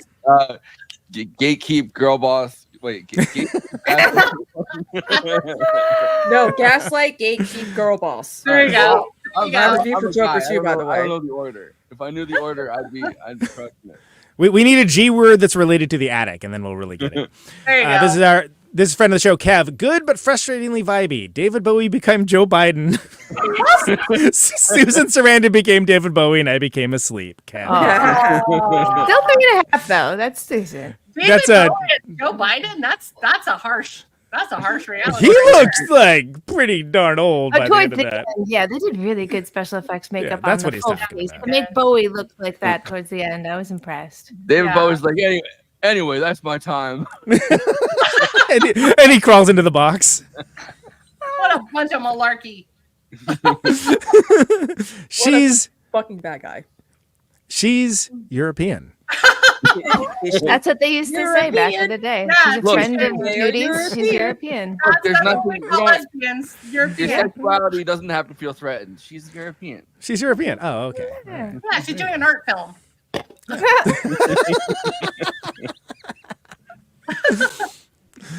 My major gripe with this has always been that David Bowie only gets to be hot for 10 minutes tops. Also obsessed with the little violin girl saying she has quaaludes. I'm not going to lie. I noticed that too. Little violin girl, please let me get some of your quaaludes. I did not know what a quaalude was first time I saw this, but I definitely noticed that I this forgot to mention that worst murder homicide detective ever that goes to talk about finding Alice, and then when Miriam's like, oh, she's not here, he's like, okay. I was like, wait a minute.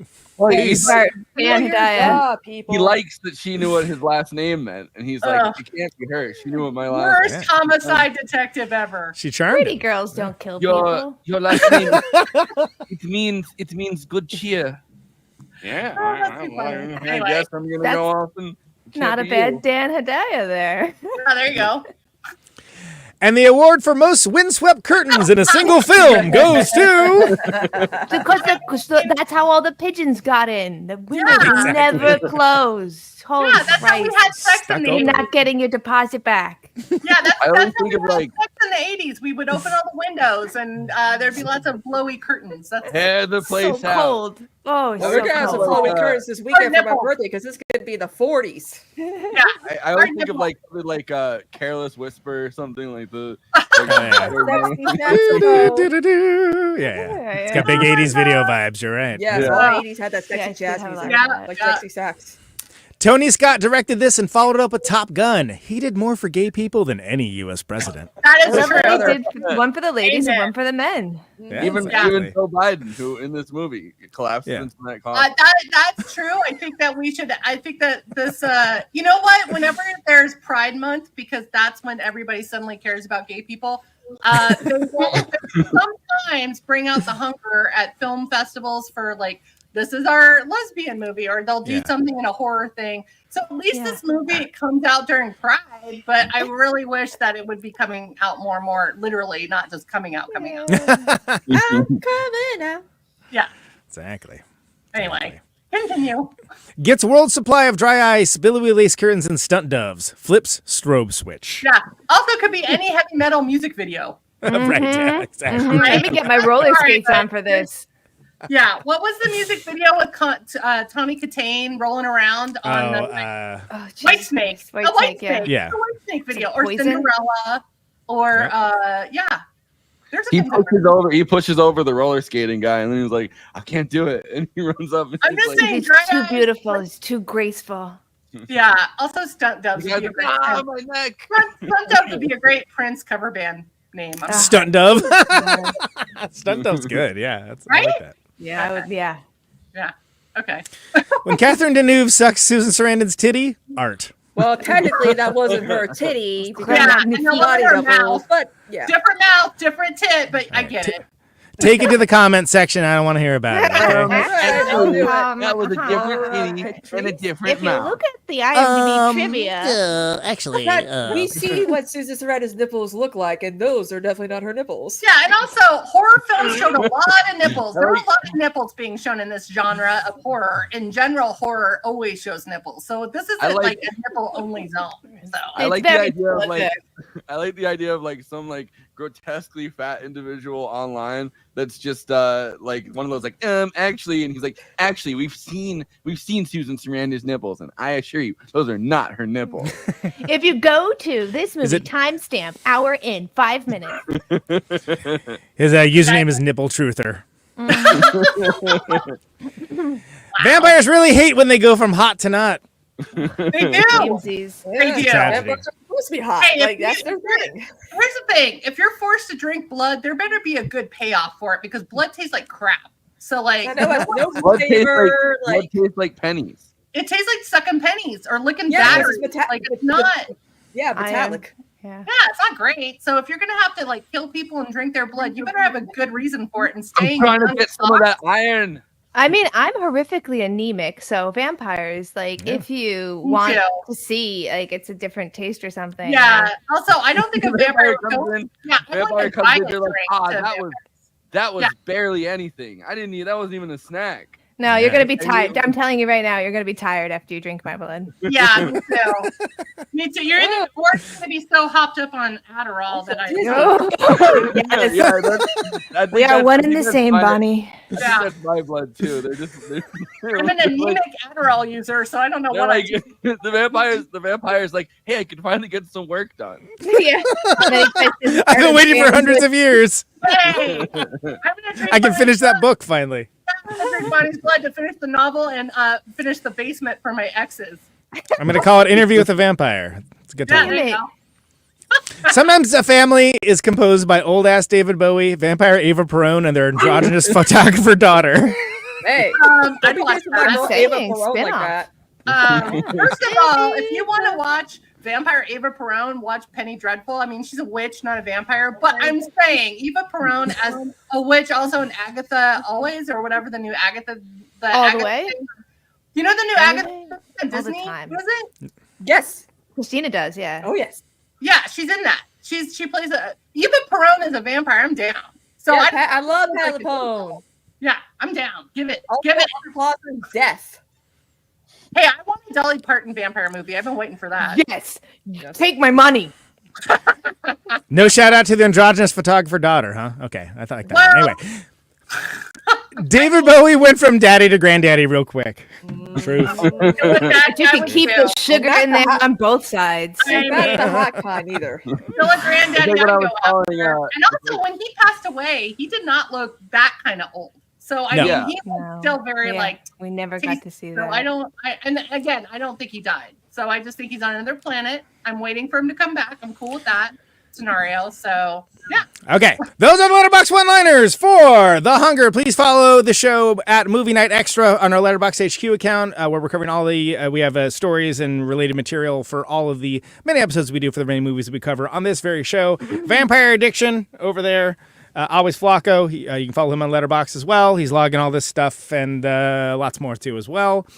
I am the timeless pseudo-goth at Conan Neutron. Follow me along for the Criterion Challenge. Only 7 more for me to go, so I'm definitely going to finish it this year, just like last year. Yeah, I'm killing the game right now. Wow. And, for the highbrow, the Populous Fair, all that stuff, follow me on for all that. KT's movie runtime. What am I doing? This is. I'm hitching a ride.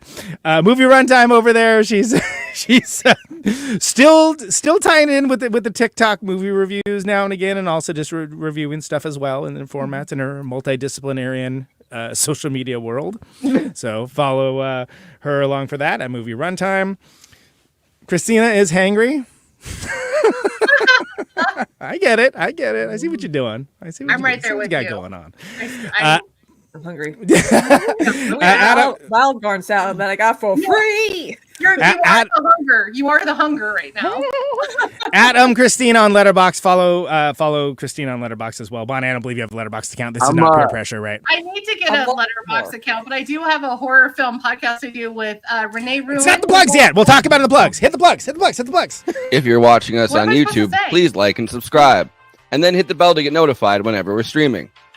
And we'd humbly request that you watch the video to the end, because it helps us with the algorithm and helps more film fans to discover the show.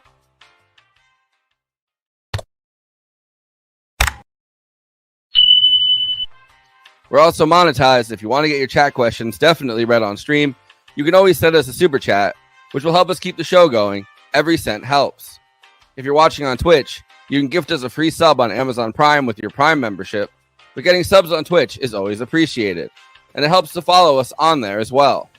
We also have an audio feed, which is available wherever you download podcasts, if you prefer to listen to podcasts rather than watch the stream. That's updated usually the same day we stream, but watching on YouTube and Twitch is the best way to get the show first, live as it happens.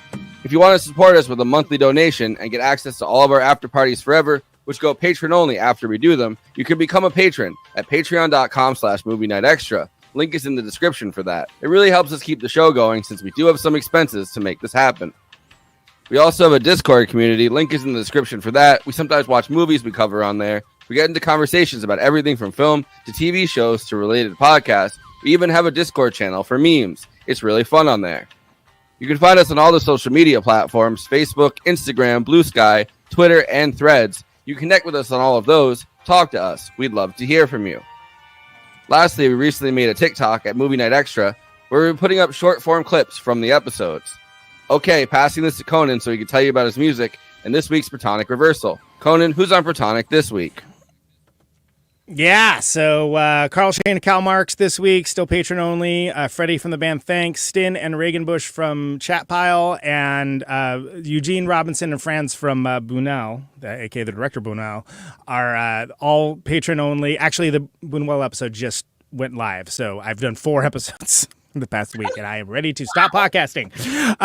Huge show in Detroit on Friday. Conan Neutron, Secret Friends with God Bullies, Salvation, and Amino Acids. So if you're really in the Michigan area, come by to that. Come say hi. It's going to be great. Oh, I forgot. Patreon.com/Protonic Reversal. $1 a month for patron access for that. NeutronFriends.bandcamp.com. We have New Death is Coming. Eat Trash, Be Free. Raccoon shirts in the fetching blue that matches my blue sunglasses. So if that's a thing that you think you might like. Or actually Bonnie's hair. Oh, yeah. Think about it. Yeah, that would work. Yeah. And so there you go. That's what's going on with me. It's enough. It's really enough. Bonnie, actually, wait. What do we do? It's Kristina next. It's Kristina next. I forgot how we ended things, so I'm sorry I messed that up. I guess I was. No, we've only been doing this like a month this way. Okay, I wasn't sure if I mentioned like you can find me or what. So I still don't know who to call on next. So don't worry about it. It's not you. It's Kristina. Yeah, it's Kristina next. All right. Kristina, please. What's going on with you, Kristina? So tomorrow night, I'm going to be on PowerPoint with Dan from the Web. We're going to be debunking the Hurricane Helene, Hurricane Milton's conspiracy theories, because apparently people don't understand that Florida gets impacted by hurricanes all of a sudden. They took it out of the books. That doesn't happen anymore. What? Yes, exactly. I like the one meme that was like, it was like, wow, it's crazy that they have a whole hurricane machine that only works during hurricane season. What's the name of the hurricane? Is it Milton or Helen?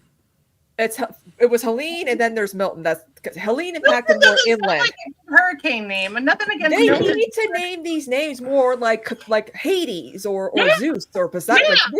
Yeah, Milton. I just think he's going to ask about his stapler. They're going to ask me. I feel bad for Milton. Yeah.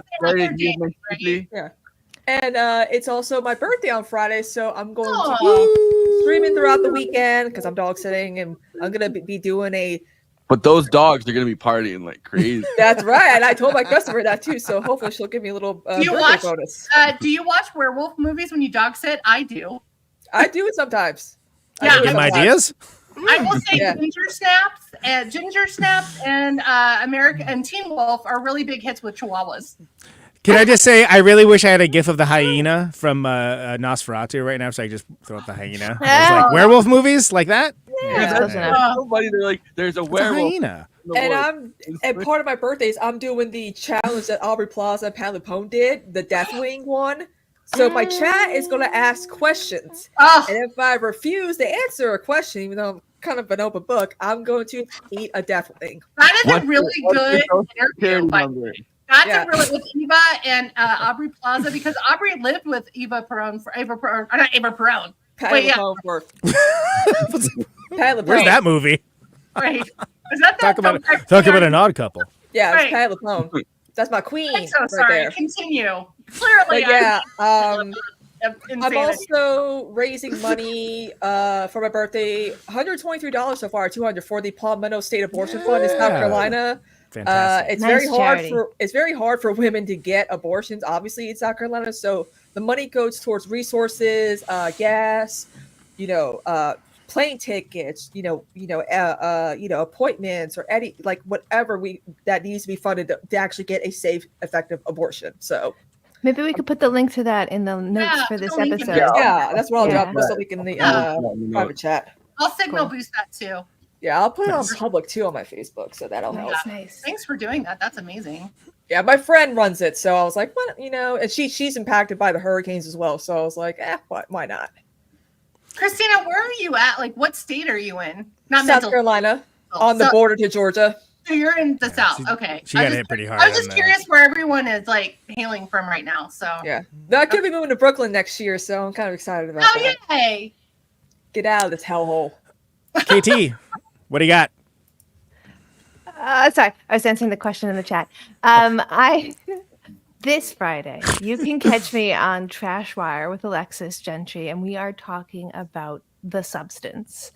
Ooh. Before we do it in November. Oh, we're doing it too. I love that movie. Well, she's going to get the scoop on me because I have been sitting on my review. People do know, and I'll give you a little spoiler alert. I did enjoy it, but I have not published my review yet. I have not said anything in public about my opinion of the film. I will be doing that on Alexis's show Trashwire this Friday. You'll see the link in my social media and all that stuff. So I'm very excited to get to talk to her about this and to finally tell people how I feel about this film. Cool. And then, and then we're going to be doing it on our show in November. I think it's the last show of November. And what if I don't like it?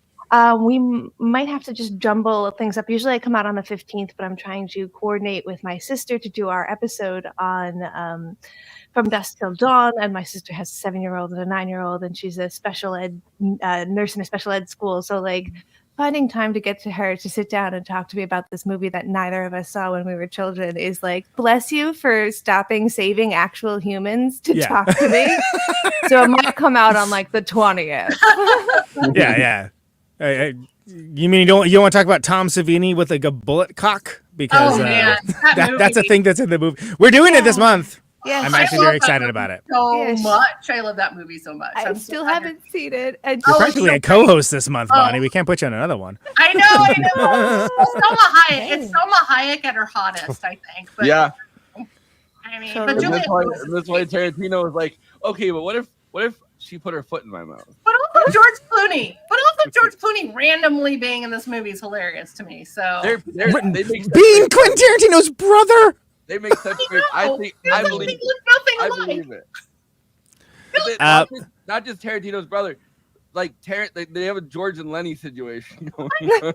Ironically, none of the Blades made the cut. They were very close to making the cut. They were very close. And so did Kronos was on there. There were a lot of very good films that simply couldn't make it, guys. We totally hear We didn't even do the Bela Lugosi Dracula. We didn't do any of the Hammer stuff. It's fine. We can do this again. Did you do Near Dark at all? No, that was on the list too. We didn't. Yeah, Near Dark is the Midwest vampire movie, which I love. It is. Catherine Bigelow. Crazy that Catherine Bigelow did that. And then KT, that episode of Forrest doing Point Break is still available. Was just out, and you can listen to it now. It was real fun. That's Catherine Bigelow right there. I do love that she chose to do that. Men's Point Break, this movie about men and bonding, and because she got that because Ridley Scott didn't want to do it, and he did Thelma and Louise, this bonding female movie, and we got these two very unexpected movies because they both got each other's dinner order. Yeah, that's what it felt like. I was like, that could be the other way around, but I mean, it works. So you got peanut butter and my chocolate. Yeah, it tastes fine. Also, I invited Anthony Weiner to donate to my to that charity because I forgot we're friends on Facebook. Oh shit! Hey, Anthony Weiner. Come on, movie night show. I can't believe you're messaging him. He's a guy who forgets a lot of stuff online. He's like, oh, I'll donate. Anyway, want to see a picture of my dick? There it is, everybody. Too soon? It was too subtle. Yeah, exactly. But that's before we let Bonnie plug her stuff. If you haven't seen enough of us tonight already, I guess we're going to be doing an after party right after this. So okay. All right, we'll get ready to. Am I invited? Yeah, yes, of course you are. It's a party in your honor. But we take a break. We take a 10-15 in your honor. This could be another birthday party, technically, for me, because this is 2 days before my birthday, so we're going to be celebrating. It's for both of you, okay? All birthday parties, all the time. Celebrating queer queens. After party is everything you need it to be. It's the only product you'll ever need. The only thing I wanted to say before I throw... means good cheer. Go ahead. before I throw it to the next person, is I am very, very close to 3,000 followers on TikTok. I'm good to go. So go to Movie Runtime. Find me on TikTok. Please follow me. I'll repost your TikToks. I'll repost it because I like to repost. So I'll repost. She's very good on that platform. I do. I'll throw it in the show description too. I'll say KT is real close to 3,000. You know, Katie's real close. Okay. And our show is very close to 500. We keep getting like 20 followers every couple hours. I still have from like 2 months ago when I did the plugs thing. We have 50 followers on our. Now you burn us every time you throw that up there. We suck. No, it's okay. Anything else, KT? That's it. Just please do follow me at Movie Runtime. I would love that. Bonnie Burton, temporary co-host for the month of October. What do you got going on in your world? Take it over. So I will be on this show talking about Lost Boys, talking about where we go the show, where we All right, take two. Fuck movies with prepositions in the title. Where are we with these shadows? Where are they? They're running around. I don't know if you can tell, but my Adderall's wearing off. So when the Adderall that wears off, I start sounding like I'm on LSD and I don't know where I am. So that's fun. Fair. Luckily, it's during the plugs. So you're sounding like Joe Biden. I'll be on you guys' show. And then I do a horror film podcast, female-led horror film podcast with Renee Ruin, who is also on this show a lot. Yes. And also with adult film star Jenna Hayes. Who's not? She's amazing. I'll link. She's amazing. I should say sort of retired. Like she still does stuff, but she's not like, that's not her main thing. But she's got a doctorate in psychology. So she's kind of like our psychology person as well. And the three of us like this. Yeah, and the three of us we like to review films where we have their strong female lead or female director, female screenwriter, but also good final girl. So we're going back and doing classics now. So we're doing the first Nightmare on Elm Street. Oh. I know, which I love this movie because I saw this movie at a slumber party.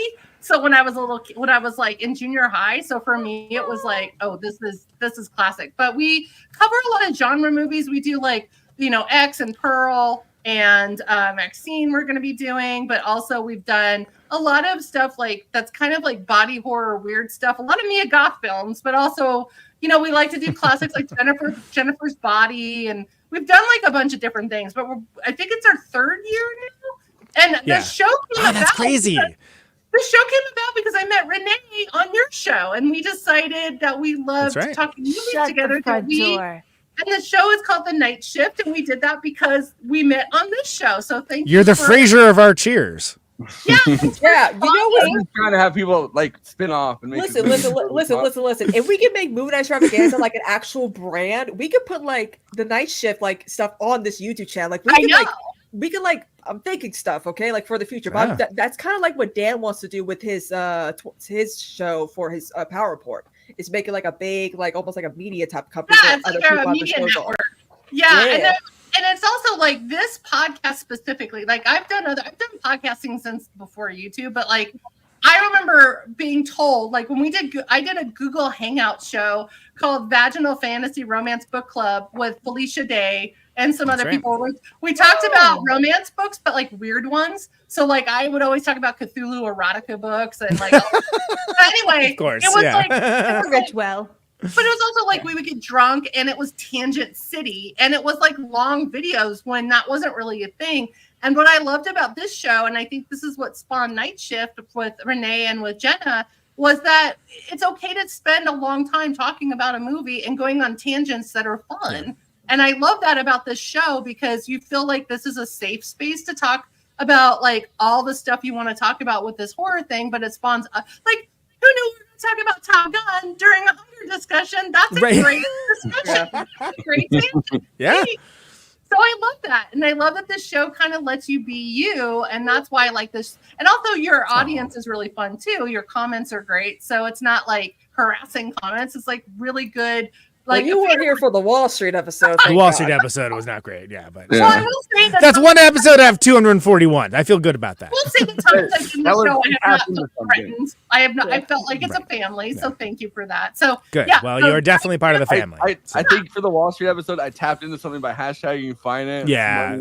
So we got like a bunch of right wing people that were like, yeah, I mean, that's also like, you never know with what the movie is, who you're going to attract. I think with horror films, at least it's a pretty good community that's like pretty awesome. So, yeah. I'm glad that Night Shift became this. And then I also do another podcast once a month where it's just Felicia Day and I on Twitch talking about, we do a book a month, and sometimes it's fiction, sometimes it's self-help, sometimes it's like weird science books. And that's on her Twitch channel once a month. So that's coming up. And you two have a great rapport together. Of course, you've been friends for years. So of course you do. But you do both have a great rapport together, and you're very good at being on air, those are two things that you hope every show has. It's just I'm such a podcast addict that I love shows where it's a conversation, not an agenda. Yeah. You know what I mean? Like, I don't need to watch another news show. Like, that's why I like stuff like this where it's a conversation. And I learned a lot about this movie I've loved for decades. Just talking to you guys, I learned new stuff that I didn't know. Just on the background research, I learned a ton of stuff about this movie that I thought I already knew the biggest thing. Oh, they changed the ending. No, that isn't even right in the top 20. This could tie into Bonnie's final thoughts for the for the film. Yeah, that's the thing. It's like we're supposed to do final thoughts. Thanks for keeping me up. Well, you started talking about the movie again. I'm like, wait. She started complimenting us. I'm like, oh no, say more. Oh no. Oh yes, of course. Yeah. She getting that producer credit. Yes, I probably should have prefaced the whole thing with, oh, by the way, I don't stick to what I'm supposed to be sticking to. So I'm so sorry about that. I'm on Will Beatron, so I get the feeling. Do we want to do wait.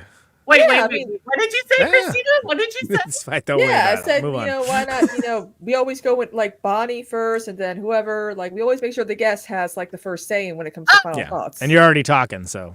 Okay. Anything we didn't get to? Final thoughts. What do you usually do? Actually, maybe I should go last because I don't know how you usually do final thoughts. So I don't want to go. It's just anything that we didn't get to that you wanted to bring up, or any like. You can just be like, we got it. That's fine too. Well, I will say for final thoughts that I love this movie. I love the soundtrack. Every time I watch this movie, I learn something new. I get something new out of it. But I will say, if you have a friend that loves vampire movies and they haven't seen this, please recommend it because it is a fun, interesting take on a time capsule of the 80s, but also of David Bowie, but also of the beginning of artsy horror films, because this predates A24 movies. It predates IFC Midnight. So Neon. I think it's kind of like fun to kind of see, oh, well, this was a thing in the 80s. It wasn't just a thing that happens now. And also, I would highly recommend read the book because the book has so much more sex. And the book has this weird thing about it. Also, I'll share one tidbit about the book. There's and I wrote a short story based on this tidbit. It's about character decides to go to a 24-hour McDonald's, which there is no such thing as a 24-hour McDonald's. And it's like a scene in the McDonald's. It's a weird scene in McDonald's. So I will say read the book for that. And there's a lot more gay sex and there's a lot more sex in general and weird stuff about security systems because Miriam in the book is so paranoid. Miriam in the book is so paranoid about being caught as a vampire, even though she does the sleep study and lets scientists look at her, that she has the most state-of-the-art security systems for wherever she lives. And state-of-the-art security systems in a sci-fi book in the 80s is doesn't make any sense. So I say read the book for the sex and the weird science part. Can I just say, I'm glad none of that's in the movie. That's too much story. That's too much extra. Especially the 24-hour McDonald's. It didn't need the 24-hour McDonald's. It's okay. That was a weird moment. But anyway. And I also thought you said titbit, which is a great sniglet. Kind of. Tidbit. I mean, everything that happens at a 24-hour McDonald's is weird. Like I've been to 24-hour McDonald's like way too late in the city. There probably is one in Vegas or something, but not New York. The McDonald's I think they go to in New York is I know that McDonald's. It's in the Village. It's not 24 hours. So I don't know. My McDonald's closes at like 1 o'clock and then opens at like 3 hours later at 4 a.m. But Movie Extravaganza brought to you by McDonald's. Kristina, final thoughts. No, that's where I draw the line. Okay. final thought. So yeah, I loved this movie. Just not besides the lesbian. I mean, it's not even a subtext at this point. I mean, it's there. Yeah. And just text. It's and it's very much a cult classic, and I think more and more people are going to get to know this film. Hopefully, I hope that maybe in the future streaming services will try to pick it up and add it to their list of like their Halloweens or their Max, Halloween choices or Netflix, because I feel like this would be a perfect one to follow in like if there's like a section dedicated to more of the cult classic type of horror films. Oh yeah. Katie, final thought. My final thought would be just the one trivia thing I didn't get to say, because Bonnie was talking about the dress that we were having in Catherine Deneuve's character, and it felt very reminiscent of Blade Runner. And that is a choice slightly outside of the movie. She was the muse of Yves Saint Laurent at the time, and so he exclusively dressed her in his and then that makes sense to me as well. So I really enjoyed that fact, and why she feels so special and so posh. But my final thought for the movie itself would be, if you are one of the people who is watching and you've seen this film multiple times and you really enjoy it and you want to watch it again from a slightly different perspective, go on YouTube, search Irving Penn. You'll find a bunch of really interesting people breaking down the way his photography works and showing you examples of his covers from Vogue and what that meant. And then go and watch this movie again, and you can kind of watch it from a new viewpoint of the cinematography. It's just another way to go at it, because I feel like this is a movie we're just going to keep watching every year anyway, so why not try? Get some context. Exactly. Yeah. I'll just try a different flavor. Yeah, I love that. Like it. Conan, final thoughts. I said earlier, there's a serious difference between living forever and being young forever. And this is probably the vibiest vampire movie ever, and it's by the director you'd least suspect. And I think it's not only it's artsy and stylish, but also deeply influential to the post-punk, goth, death rock community. I mean, starting with Bela Lugosi's Dead, is there anything cooler? I don't think so. Great, creepy, sexy vibes. This is a different kind of vampire movie, and I'm really glad we got to include it in here. I definitely have known people that Deneuve's character in this, they base the whole personality on. Graceful, elegant, demure, cutesy.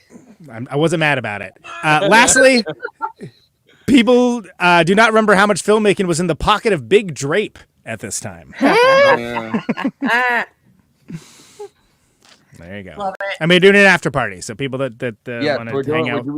We are doing an after party. About 15. Come Is on that a down. French accent, Forrest? Are you trying to do French? He's workshopping it for the after party, where they conduct entirely in French. After party. I'll have it down eventually. All right. It's an amuse douche. French Kristina is a menace. That is very true. All right. Well, join us for the after party in like 10 minutes or so. And yeah, I love that. Good to have you on, Bonnie, as a semi, I know, and I apologize. I apologize to KT and Kristina. I'm sorry. I'm such a fast talker freak. I talk fast. My mom's always like, "Yo, can you talk a little bit slower, please?" I'm like, "I'm from New Jersey." Yeah, Buy the ticket, take the ride, Bonnie. We know what we're getting into. When I hang out with cool people that love horror as much as I do, I get a little too excited, and then I just get all frenzied. So I'm so sorry. See, it's just an ad for the after party at this point. Want to hear more of it? I feel like I can't talk slower. I'm from New Jersey would be an excellent bumper sticker.